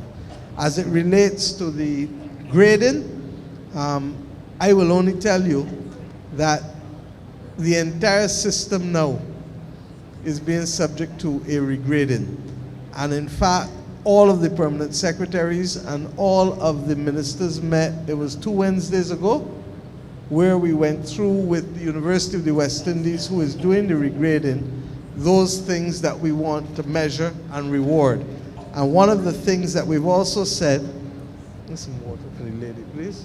Somebody get a bottle of water for the lady, thank you. We've also said that there are things that we have not traditionally valued, ma'am. Bless you, William. That we need to. So we don't value innovation. We don't value creativity. But yet, in truth and in fact, if you're not exercising discretion, if you're not thinking outside of the box, if you're not doing a lot of these things, you can't survive in today's world, because you've got to have street sense as well as book sense. But when we use that phrase street sense, what we're really talking about is what? That people are being innovative and resilient more often than not. But our system doesn't capture it, nor does it reward it. So all of those are things that we are doing now. We've asked the university to finish the exercise within a year. Why? Teachers, nurses, police, let's go through the whole gamut of things where we are not competitive. And unless we become competitive in these areas, what happens to the state? Everything starts to fall through. So I can only say to you that you have a sympathetic ear with me. But I know enough to know that we need the systems and structures in there to help us execute it. And the Teachers Service Commission, I wanted to see when I was Minister of Education, and I was Minister before Reggie. So that's how long it was. I have every confidence now, because it is before me now, that that commission will not only be established, but it is being populated so that it is functional from the beginning of January. And then let it do its heavy lifting with respect to the master teachers. That's fair? Yes, ma'am. Thank you. One more issue regarding teaching. She said, my God, I don't know. The Ministry of Education almost every year partners with a university or college from overseas and so on. In 2021, we would have partnered with a university. I'm not going to call the name but anyway, teachers were engaged in a year-long course of study with this university, meaning that we did assignments, we did projects, and all of that. And like I said, for one whole full year. And then at the end of that course, we were issued with credits for that university and a certificate of participation. I think it is extremely unfair to make anybody engage in a course of study for an entire year. Instructional learning design for the distance and digital education. And because it was during COVID, everybody would have said, you know, oh, we really want, this is something you want to be qualified in or certified in. And then we did all of that work, all those assignments, all those projects. And when we were told that the certificates were ready, all of them, even people that dropped out of the course, certificate of participation. This is of no value whatsoever. I would have to get it investigated. I can't tell you A, B, C, D, or E. So we'll investigate it for you. Okay? Thank you, ma'am. You will give Roy a copy of it so that we can get to the bottom of it. But I agree with you that if you're going to hold people's time for that length of time, it can't be to give them a certificate of participation, that there has to be a assessment of competence. So, thank you. I had tabled another issue, but I will not go into it at this time. But I, however, would ask your indulgence, ma'am, if I could speak with the AG, please. You don't need my permission to talk to the gentleman opposite you. I did say my name was Nicole Codrington, sister of Donovan Codrington, Yashiro Codrington, Cassandra Codrington. And Yes. all I'm saying is you don't need my permission. So I don't want to mention it. Because you told him to speak to the other people and he went. So I just wanted. And he's smiling already with you, so I don't know why. Ladies, I'm told that your issues are personal, so come and talk with me now. Okay? Yeah, off mic. I understand your issues are personal. I'm told that there's one last person, although the name was not on the list, but we will entertain you since it is, it's 10 o'clock. And the public servants, but we have already stated that we shut it at 10.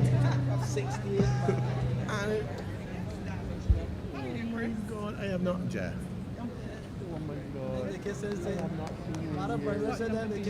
Huh? 19. I'm 18. Oh, you go ahead. So when you finish in Love Fest, remember it's 10 o'clock. No, but Jeffrey can wait. All right, thank you. It is the time for me to start by saying good evening to you, Prime Minister, Deputy Prime Minister, AG's Minister, the President of the Senate, the Speaker of the House. I saw Senior Minister Simmons leave. I see Minister McConney. I want to also say good evening to my fellow public officers who are all over the hall. We are taught as children that we must always give thanks for everything that we receive. And I want to start this evening by thanking the Deputy Prime Minister for keeping her promise that November last year she would have started to repair or do as much as she can with the roads across the island. That has been a fantastic job. And my colleagues really need to be recognized for it. It was not an easy task. They still continue at it, but I'm being insular because I'm specifically speaking about Highway 7. Now, there are things that are in our control, and I know that often the Deputy Prime Minister has a meeting with the utility companies to try and bring some order to the work that has been done. But I am extremely concerned that the National Petroleum Corporation, and not the utility for which I have responsibility, continues to do its work and then leave the roads in a terrible state. The roads that have just been mill and paved. Now, I also have to recognize in Dover, just between Sapphire and Dover Beach, across the road from Time Out, there has been a gap in the road, and I really have to recognize Mug, or Aichard as you call him, the coconut vendor who's there, who in his own way has tried to fill the hole with the old coconut husk.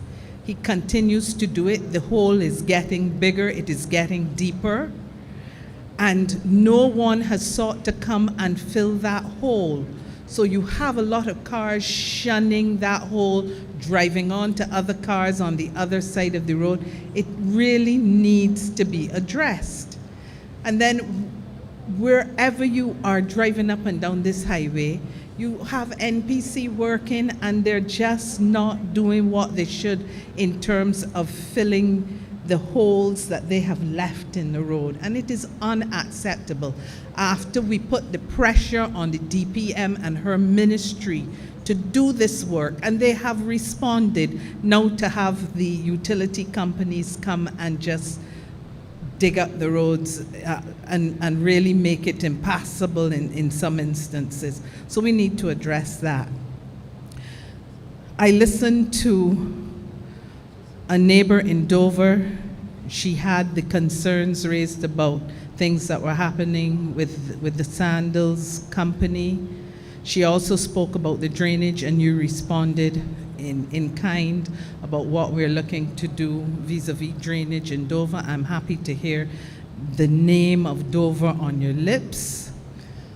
But I'm not too worried about that, because my minister, that Rose, is there, so she will make sure that the right things happen.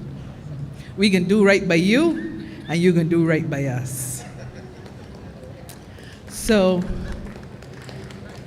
my concern, though, goes back to a matter I raised last year about the traffic flow. It hasn't gotten any better, and I need to hear from my colleagues now. What are you doing with respect to the study you said you were going to do to look at changing that traffic in the rush hour period in the mornings, Monday to Friday? It is getting bad. I'm sorry? Talking about Yes, St. yes. Lawrence Gap. Yes, please. Okay. Who's here from MTW? I don't think anybody can answer directly from MTW, but what I can say is obviously that while you have raised it, truthfully, we have spent a lot of time on roads and fixing roads, as you have said. So not to say that it is down the totem pole, but in all fairness, it hasn't been given the priority that trying to deal with the issues that people were facing with potholes and drainage and open wells has obviously had to be prioritized to do. So I will ask the current CTO, also, you know, around the same time we would have lost the former CTO as well. So MTW has had a couple shocks internally as well that we've been working through. So I will ask the current CTO to take a look at it now that he's holding that position. All right? Thank you. Thanks. I also want to speak about something that I have heard other persons from Christchurch speak about this evening, and I constantly hear it. It's all across the island. I am happy to see that we are clearing drains, but don't take the silt out of the drains and put it on the pavement, and now you have grass as tall as I am growing out of the silt. Hello? In days of old, and I'm not that old, there used to be a person with a donkey cart who would either have barb black, as I call it, in the donkey cart, or who would come by and they would have somebody with a shovel who would throw that silt that was just taken out of the drain into the back of the donkey cart, and off they would trot.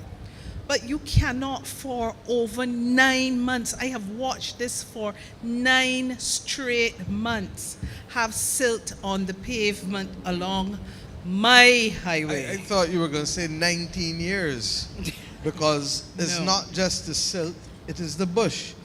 And the Yes. bagging of the bush, and you're lucky if it's bagged, because then it won't blow. But there are also times when it is not bagged. And look, we have had to deal with some big issues and some small issues. But this is one of them, that grass don't grow out of concrete, it's grow to silt. So if you don't want grass to grow on the side of the road, what does it mean? get rid of the silt, get rid of the thing. We ordered, and I asked you to order some street sweepers, but separate from that, the reality is it is too simple. It is a simple logistics exercise. I am now at the stage where I'm going to call the Chief of Staff of the Barbados Defense Force and tell him, see if you can solve this problem for me that the civilian aspect of government has not solved, because it is just too simple. You got grass there, you got grass there, you got grass there. Make sure the morning before you go and cut that you know you're cutting this road, and that by 3 o'clock somebody has to be coming, because it can't take 8 hours to collect the grass that it take to cut. So you're going to collect it in 2 hours or 3 hours or whatever, you carry it along to where you're going. So I am fully with you. I'm sorry that we are still talking about this in the third decade of the 21st century, but clearly it has eluded all of the great things that we've been able to achieve as a nation. And if we can get this right, then I will feel confident that the small things that make a difference in the lives of ordinary people in communities. But the corresponding part of that is also that in communities, people need to also help to take care of what is in front of them, behind them, and next to them. And if we do the two together, then Barbados would be great. My problem is that sometimes people come to this country and tell us how wonderfully clean it. Look where Mr. Seeley is. I meant to tell him that up to this week, the former Prime Minister of Maldives, who is the Secretary General of the Climate Vulnerable Forum, has come out and said to us, well, how wonderful Barbados look. They say don't talk too loud because we're trying to tell people that they look wonderful enough. You understand? So while we may be better than others, we know we are not good enough, and we need to get it clean. And I've spoken about it almost every Independence Day as well in the last 4 or 5 years, so that it really has to be a whole of government effort. So on a final note, I want to again raise this matter of the Dover Terrace Road, where the National Petroleum Corporation came in and did work where they laid new pipes. The side of the road, which would be the northern side of Dover Terrace where they did the work, they reinstated, but they left the southern side of the road in such poor state. We now have puddles of water where we didn't have that before. I really would like someone The point was well made, and we will follow through. But I suspect they thought you had access to resolving these matters, not just for one utility, but all utilities. I'm obliged to you, Prime Minister. Before you leave, Madam Permanent Secretary, I'm sorry, I didn't say my name. Alice Jordan, Dover Terrace, Permanent Secretary in the Prime Minister's office. Right, I've done it for you. Sandy, you want to explain, please? So Piers, just to your earlier point in relation to the picking up of the garbage, the debris on the road, that is the reason why we changed the model that we're using at MTW. Because again, we recognize that we got to change behavior. And sometimes when you make people more responsible for what and accountable for what they're doing, then you get a different result. So if they're working for MTW or they're working for NCC, they may leave the bags on the ground. They're going to say that the equipment isn't working, which is the famous excuse, as you're well aware.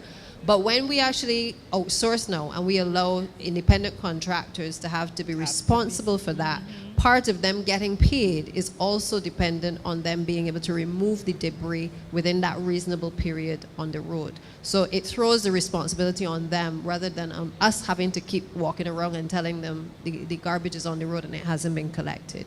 So hopefully we'll see a change in behavior because we are shifting the responsibility from the government entities and onto the independent contractors. They will hire the vehicles, the trucks, to be able to remove the debris. It's not at MTW. So they have to have trucks that are in good working order to collect the debris as well, and also to have garbage bags to put the debris in as well.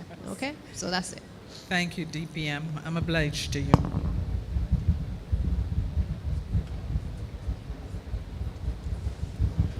Thank you. This is the last one. Yes, sir. I saw you raising your hand earlier, but couldn't take you from the floor. Right. We will My lose name is order. Jeffrey Coyle. Jeffrey. I grew up with that beautiful young lady in Dover. What's the last name? Coyle. Right, thanks. I grew up with that beautiful young lady in Dover. So I know all the things that she's going through. I don't live there anymore, but I still have a property there with my sister. I am from Enterprise, and I have come to beg you all to stop paving the roads. You're wasting money. If you're, Miss Bradshaw, you're head of MTW, can we get rid of MTW? I'm not joking. Back in 2016 and 2017, I was actually born in Barbados. I am proud Bajan. And I was actually looking at moving to see where I can move to Australia somewhere. Okay? And then this young lady came and got in power and has restored my faith in this country. Okay?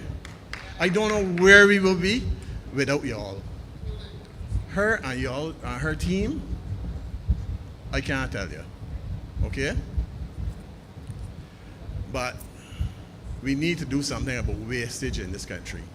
Okay? You can't be. Who would pay? If I had to come and do work at your house and fix your yard and come and just throw thing down and tell you, look, man, you drive over it and they can flatten it out. You can pay that bill? You're wasting our money. And it hurts me because I on my way out now, you know?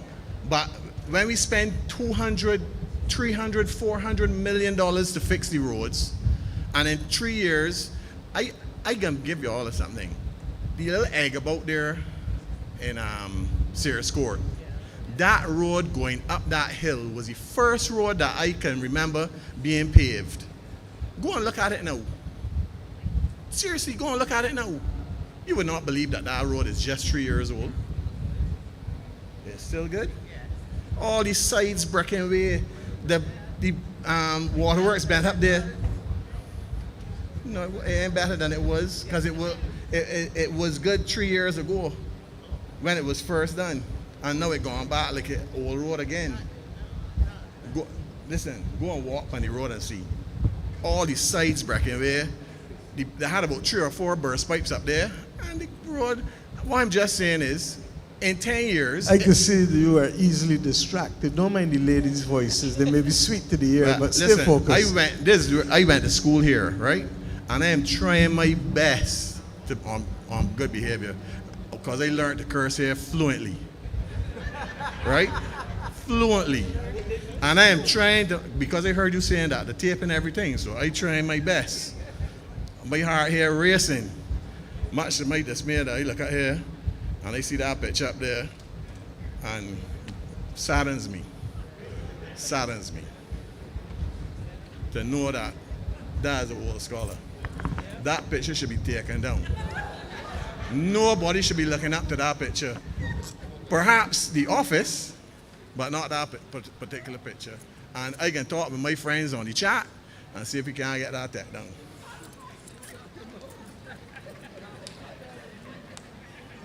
And listen, are you finished? I don't want you to take credit for all 30 seats, you know. Nope.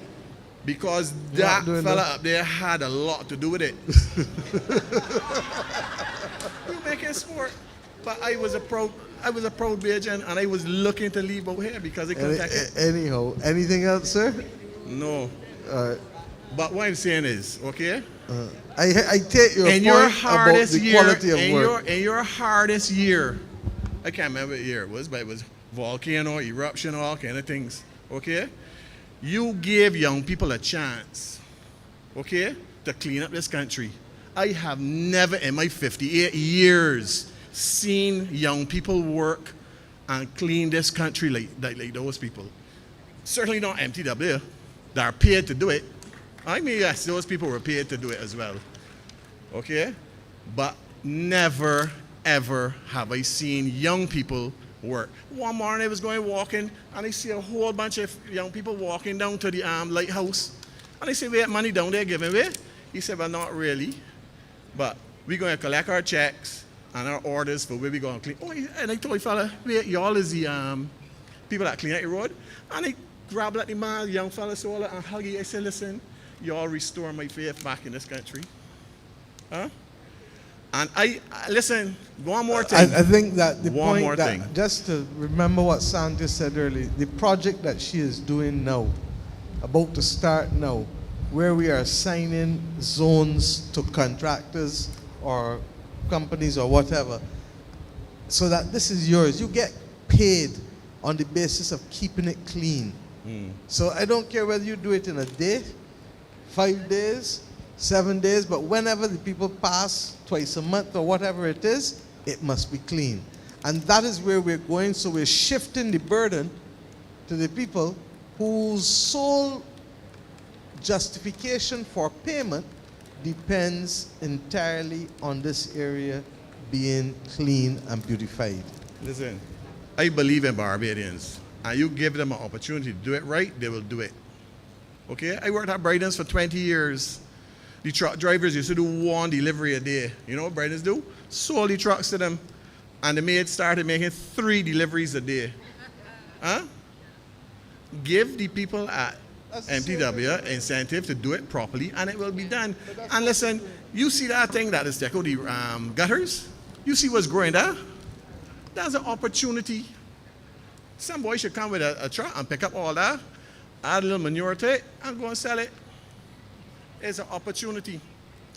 You got to bring solutions, to speak to your not problems. The issue you raised, the potholes and pothole patching. I agree with you, and I said it earlier if you didn't hear, that yes, we have a big challenge in terms of our operating procedures in government, and in particular in MTW, which we're working on.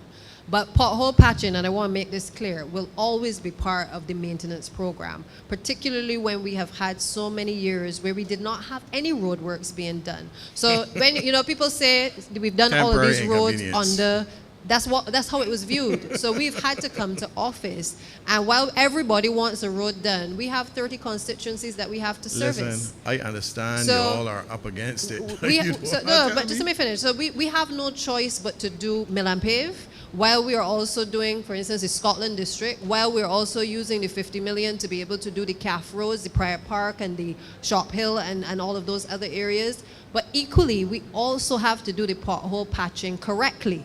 And that's why I said earlier, what we've tried to do is to limit, in a sense, some of what MTW has been doing for that reason, while we train them up to be able to do it properly and to have the supervision in place, but at the same time, making sure that we have other contractors who are going to cut it, who are going to clean it, and who are going to do it properly as well. Okay? Just don't let her touch the new roads. Because going up to the airport here, they did up there in the same way. And they got 2 lovely potholes now on the Highway 7 in front of Accra, and I'm just waiting to see what happened there. But it is ridiculous that we are paying that kind of money and getting that kind of work. Yeah. So just on that as well, because I know Elise mentioned just now the issue of MPC, but it's not just MPC. Sometimes when we are doing a road, we ask the utilities, are you going to carry out any road work, any work on these roads before we actually start? And oftentimes they will say, we may have to lower the mains, we may have to put in some pipes, and we accommodate for that. But after the road is paved, and I know for me, I was telling PM, I'm a little upset too, because I see some of the roads that we did on the mill and pave being cut by the various utility companies. But the truth is that there are times when the heavy equipment has also caused the leaks as well, and for the pipes to rupture. Yeah. So it's beyond the control as well of some of the utilities. So I think for me, the bigger concern is if the road has to be broken in order to repair it, we need to do it quickly. Okay, and I think that is where the emphasis has to be. Not so much that Bajans don't appreciate that you're going to have to cut the road at some point. But if you cut it, there must be a time frame within which the utility companies or MTW is asked to reinstate. All right, and I think that's where our focus has to be. But there's not a problem with digging up the road. It is patching it properly. Because when the gas company does it, they apparently, this is what I was told because I'm from Enterprise, and since COVID, we've had about 40 burst pipes up there. That's moderate, probably more. And I went and spoke to a guy yesterday, and he said that they do not patch the roads, that MTW patches it. I said, but how come when the gas company digs up the road, they get, Cal Williams patch the road when they dig it up. So there's the answer. Let Cal Williams do the work. Because if you're spending $200 million, that's an investment, okay? And you don't want me spending that kind of money 20 years down the road. Because those, when you if you patch your roads properly, they will last 40, 50 years. And your children will be, or everybody's children won't have to look for that kind of money, you know, constantly. Our focus is not to have contractors, any contractor, whether the ones you've called or otherwise, only doing the works. What we have to do in MTW is to improve the standard that all of us expect. So while I am combining the two, which is in-house and outsourcing, it is with a view to improving what we have. But the truth is, I can't improve what we have when there's so many complaints that are out there that people want the roads patched. And that's why we've had to do the outsourcing. Okay? Thank you. Let me, when you are employed by the government, what's the word that y'all call it? When you're No. When you work for government and you're then become a part of the government, then appointed. So when you become appointed, that's it. They can't get rid of you. That's not true. That's not true. But what happens and what does not happen is that very often people do not hold people accountable, because in small societies, people don't want to say that Mr. Coyle come in here in a pair of slippers. You understand? And there's nothing wrong with it, but at the end of the day, all of a sudden people feel that if you're in a job where that isn't acceptable, then it is highly proper that your supervisor tells you that. Yeah. But more often than not, a person feels that any form of criticism of their actions is a criticism of their person, of them personally. And what we have to do is to try and break out you're going to hear me talk enough about culture over this weekend, because there's a culture that has to change in this country, and we've reached the point of this. I'm not going to say any more tonight, but I can speak in this school hall in 48 hours, and I can say what I have to say on those things, because the country will have to accept that in the same way an adult person knows that life is about choices and consequences, it is no different for a country.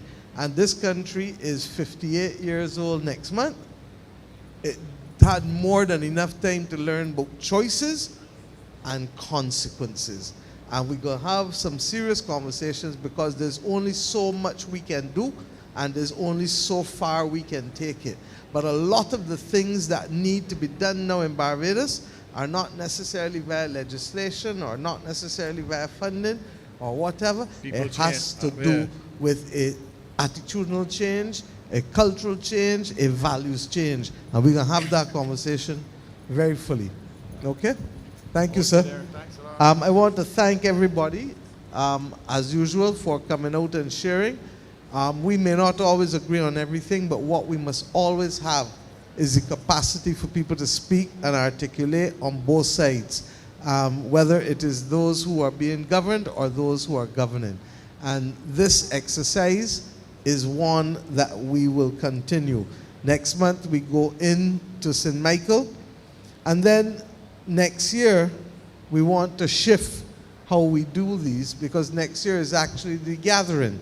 And we expect people to come back to their parishes, either those who live in this country but move out the parish, or those who live over and away but have come back home to be part of the parish.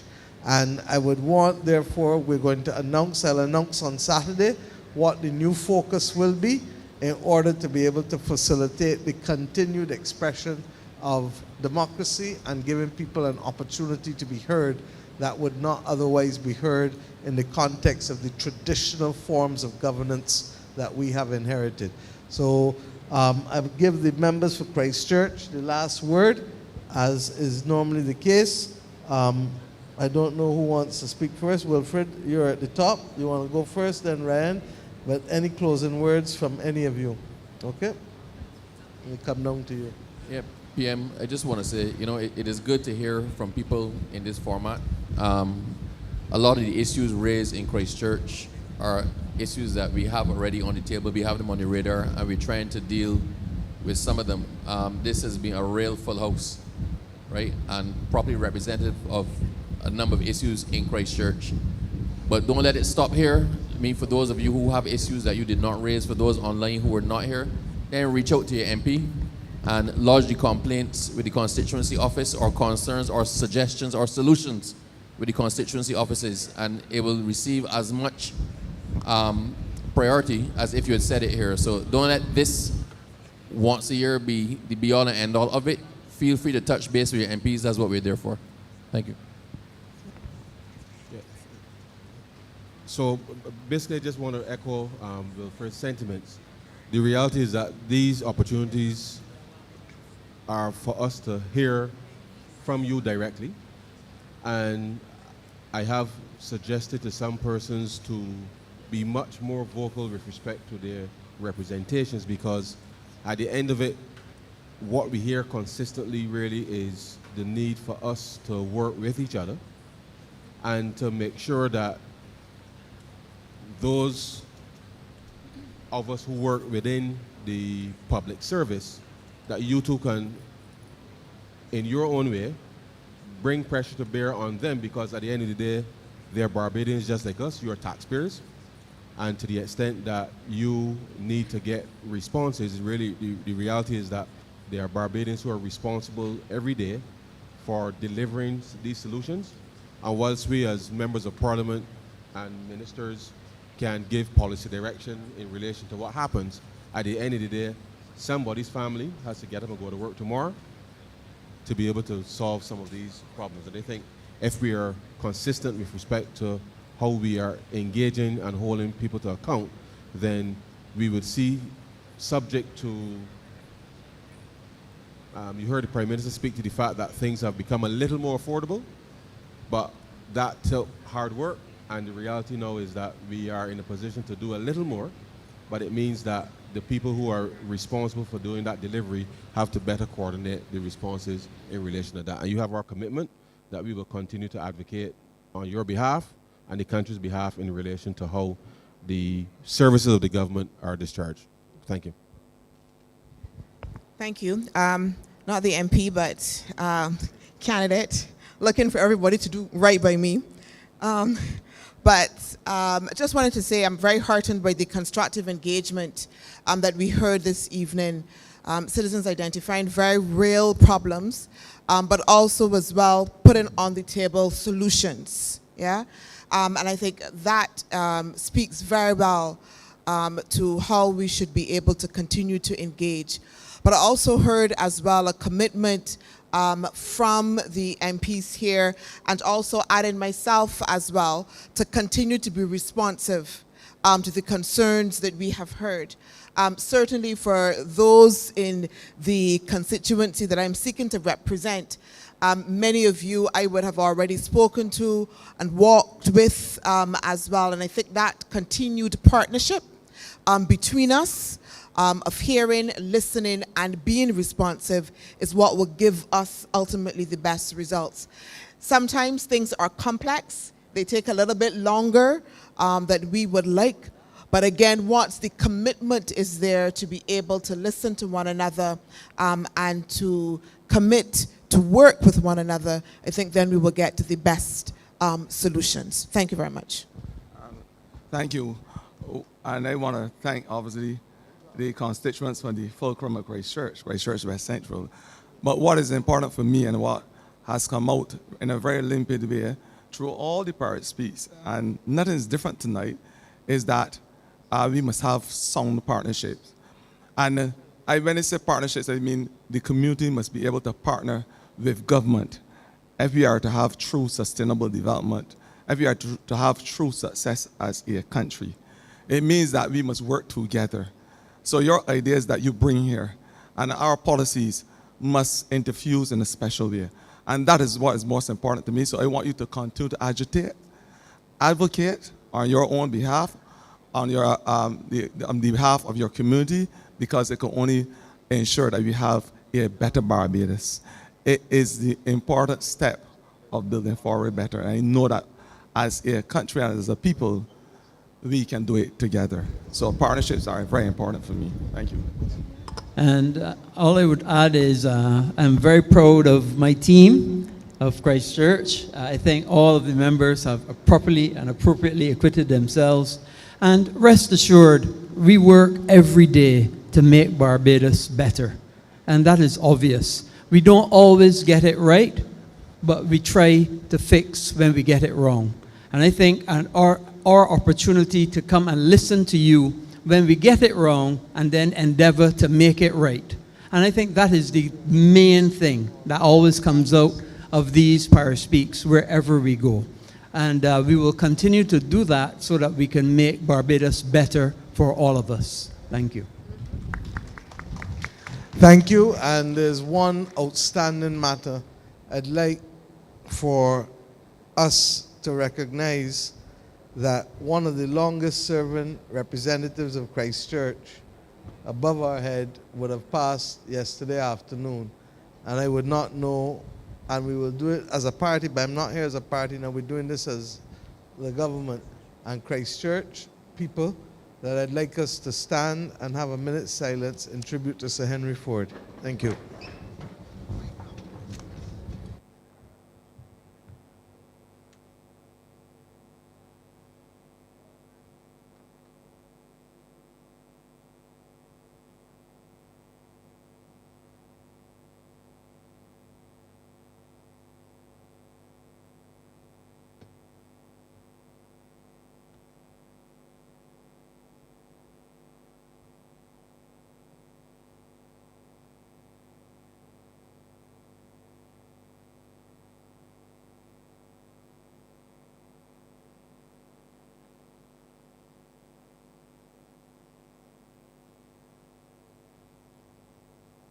Soul rest in peace, and may his family be comforted by his memory and the great contribution he made to this parish and to this country. Thank you.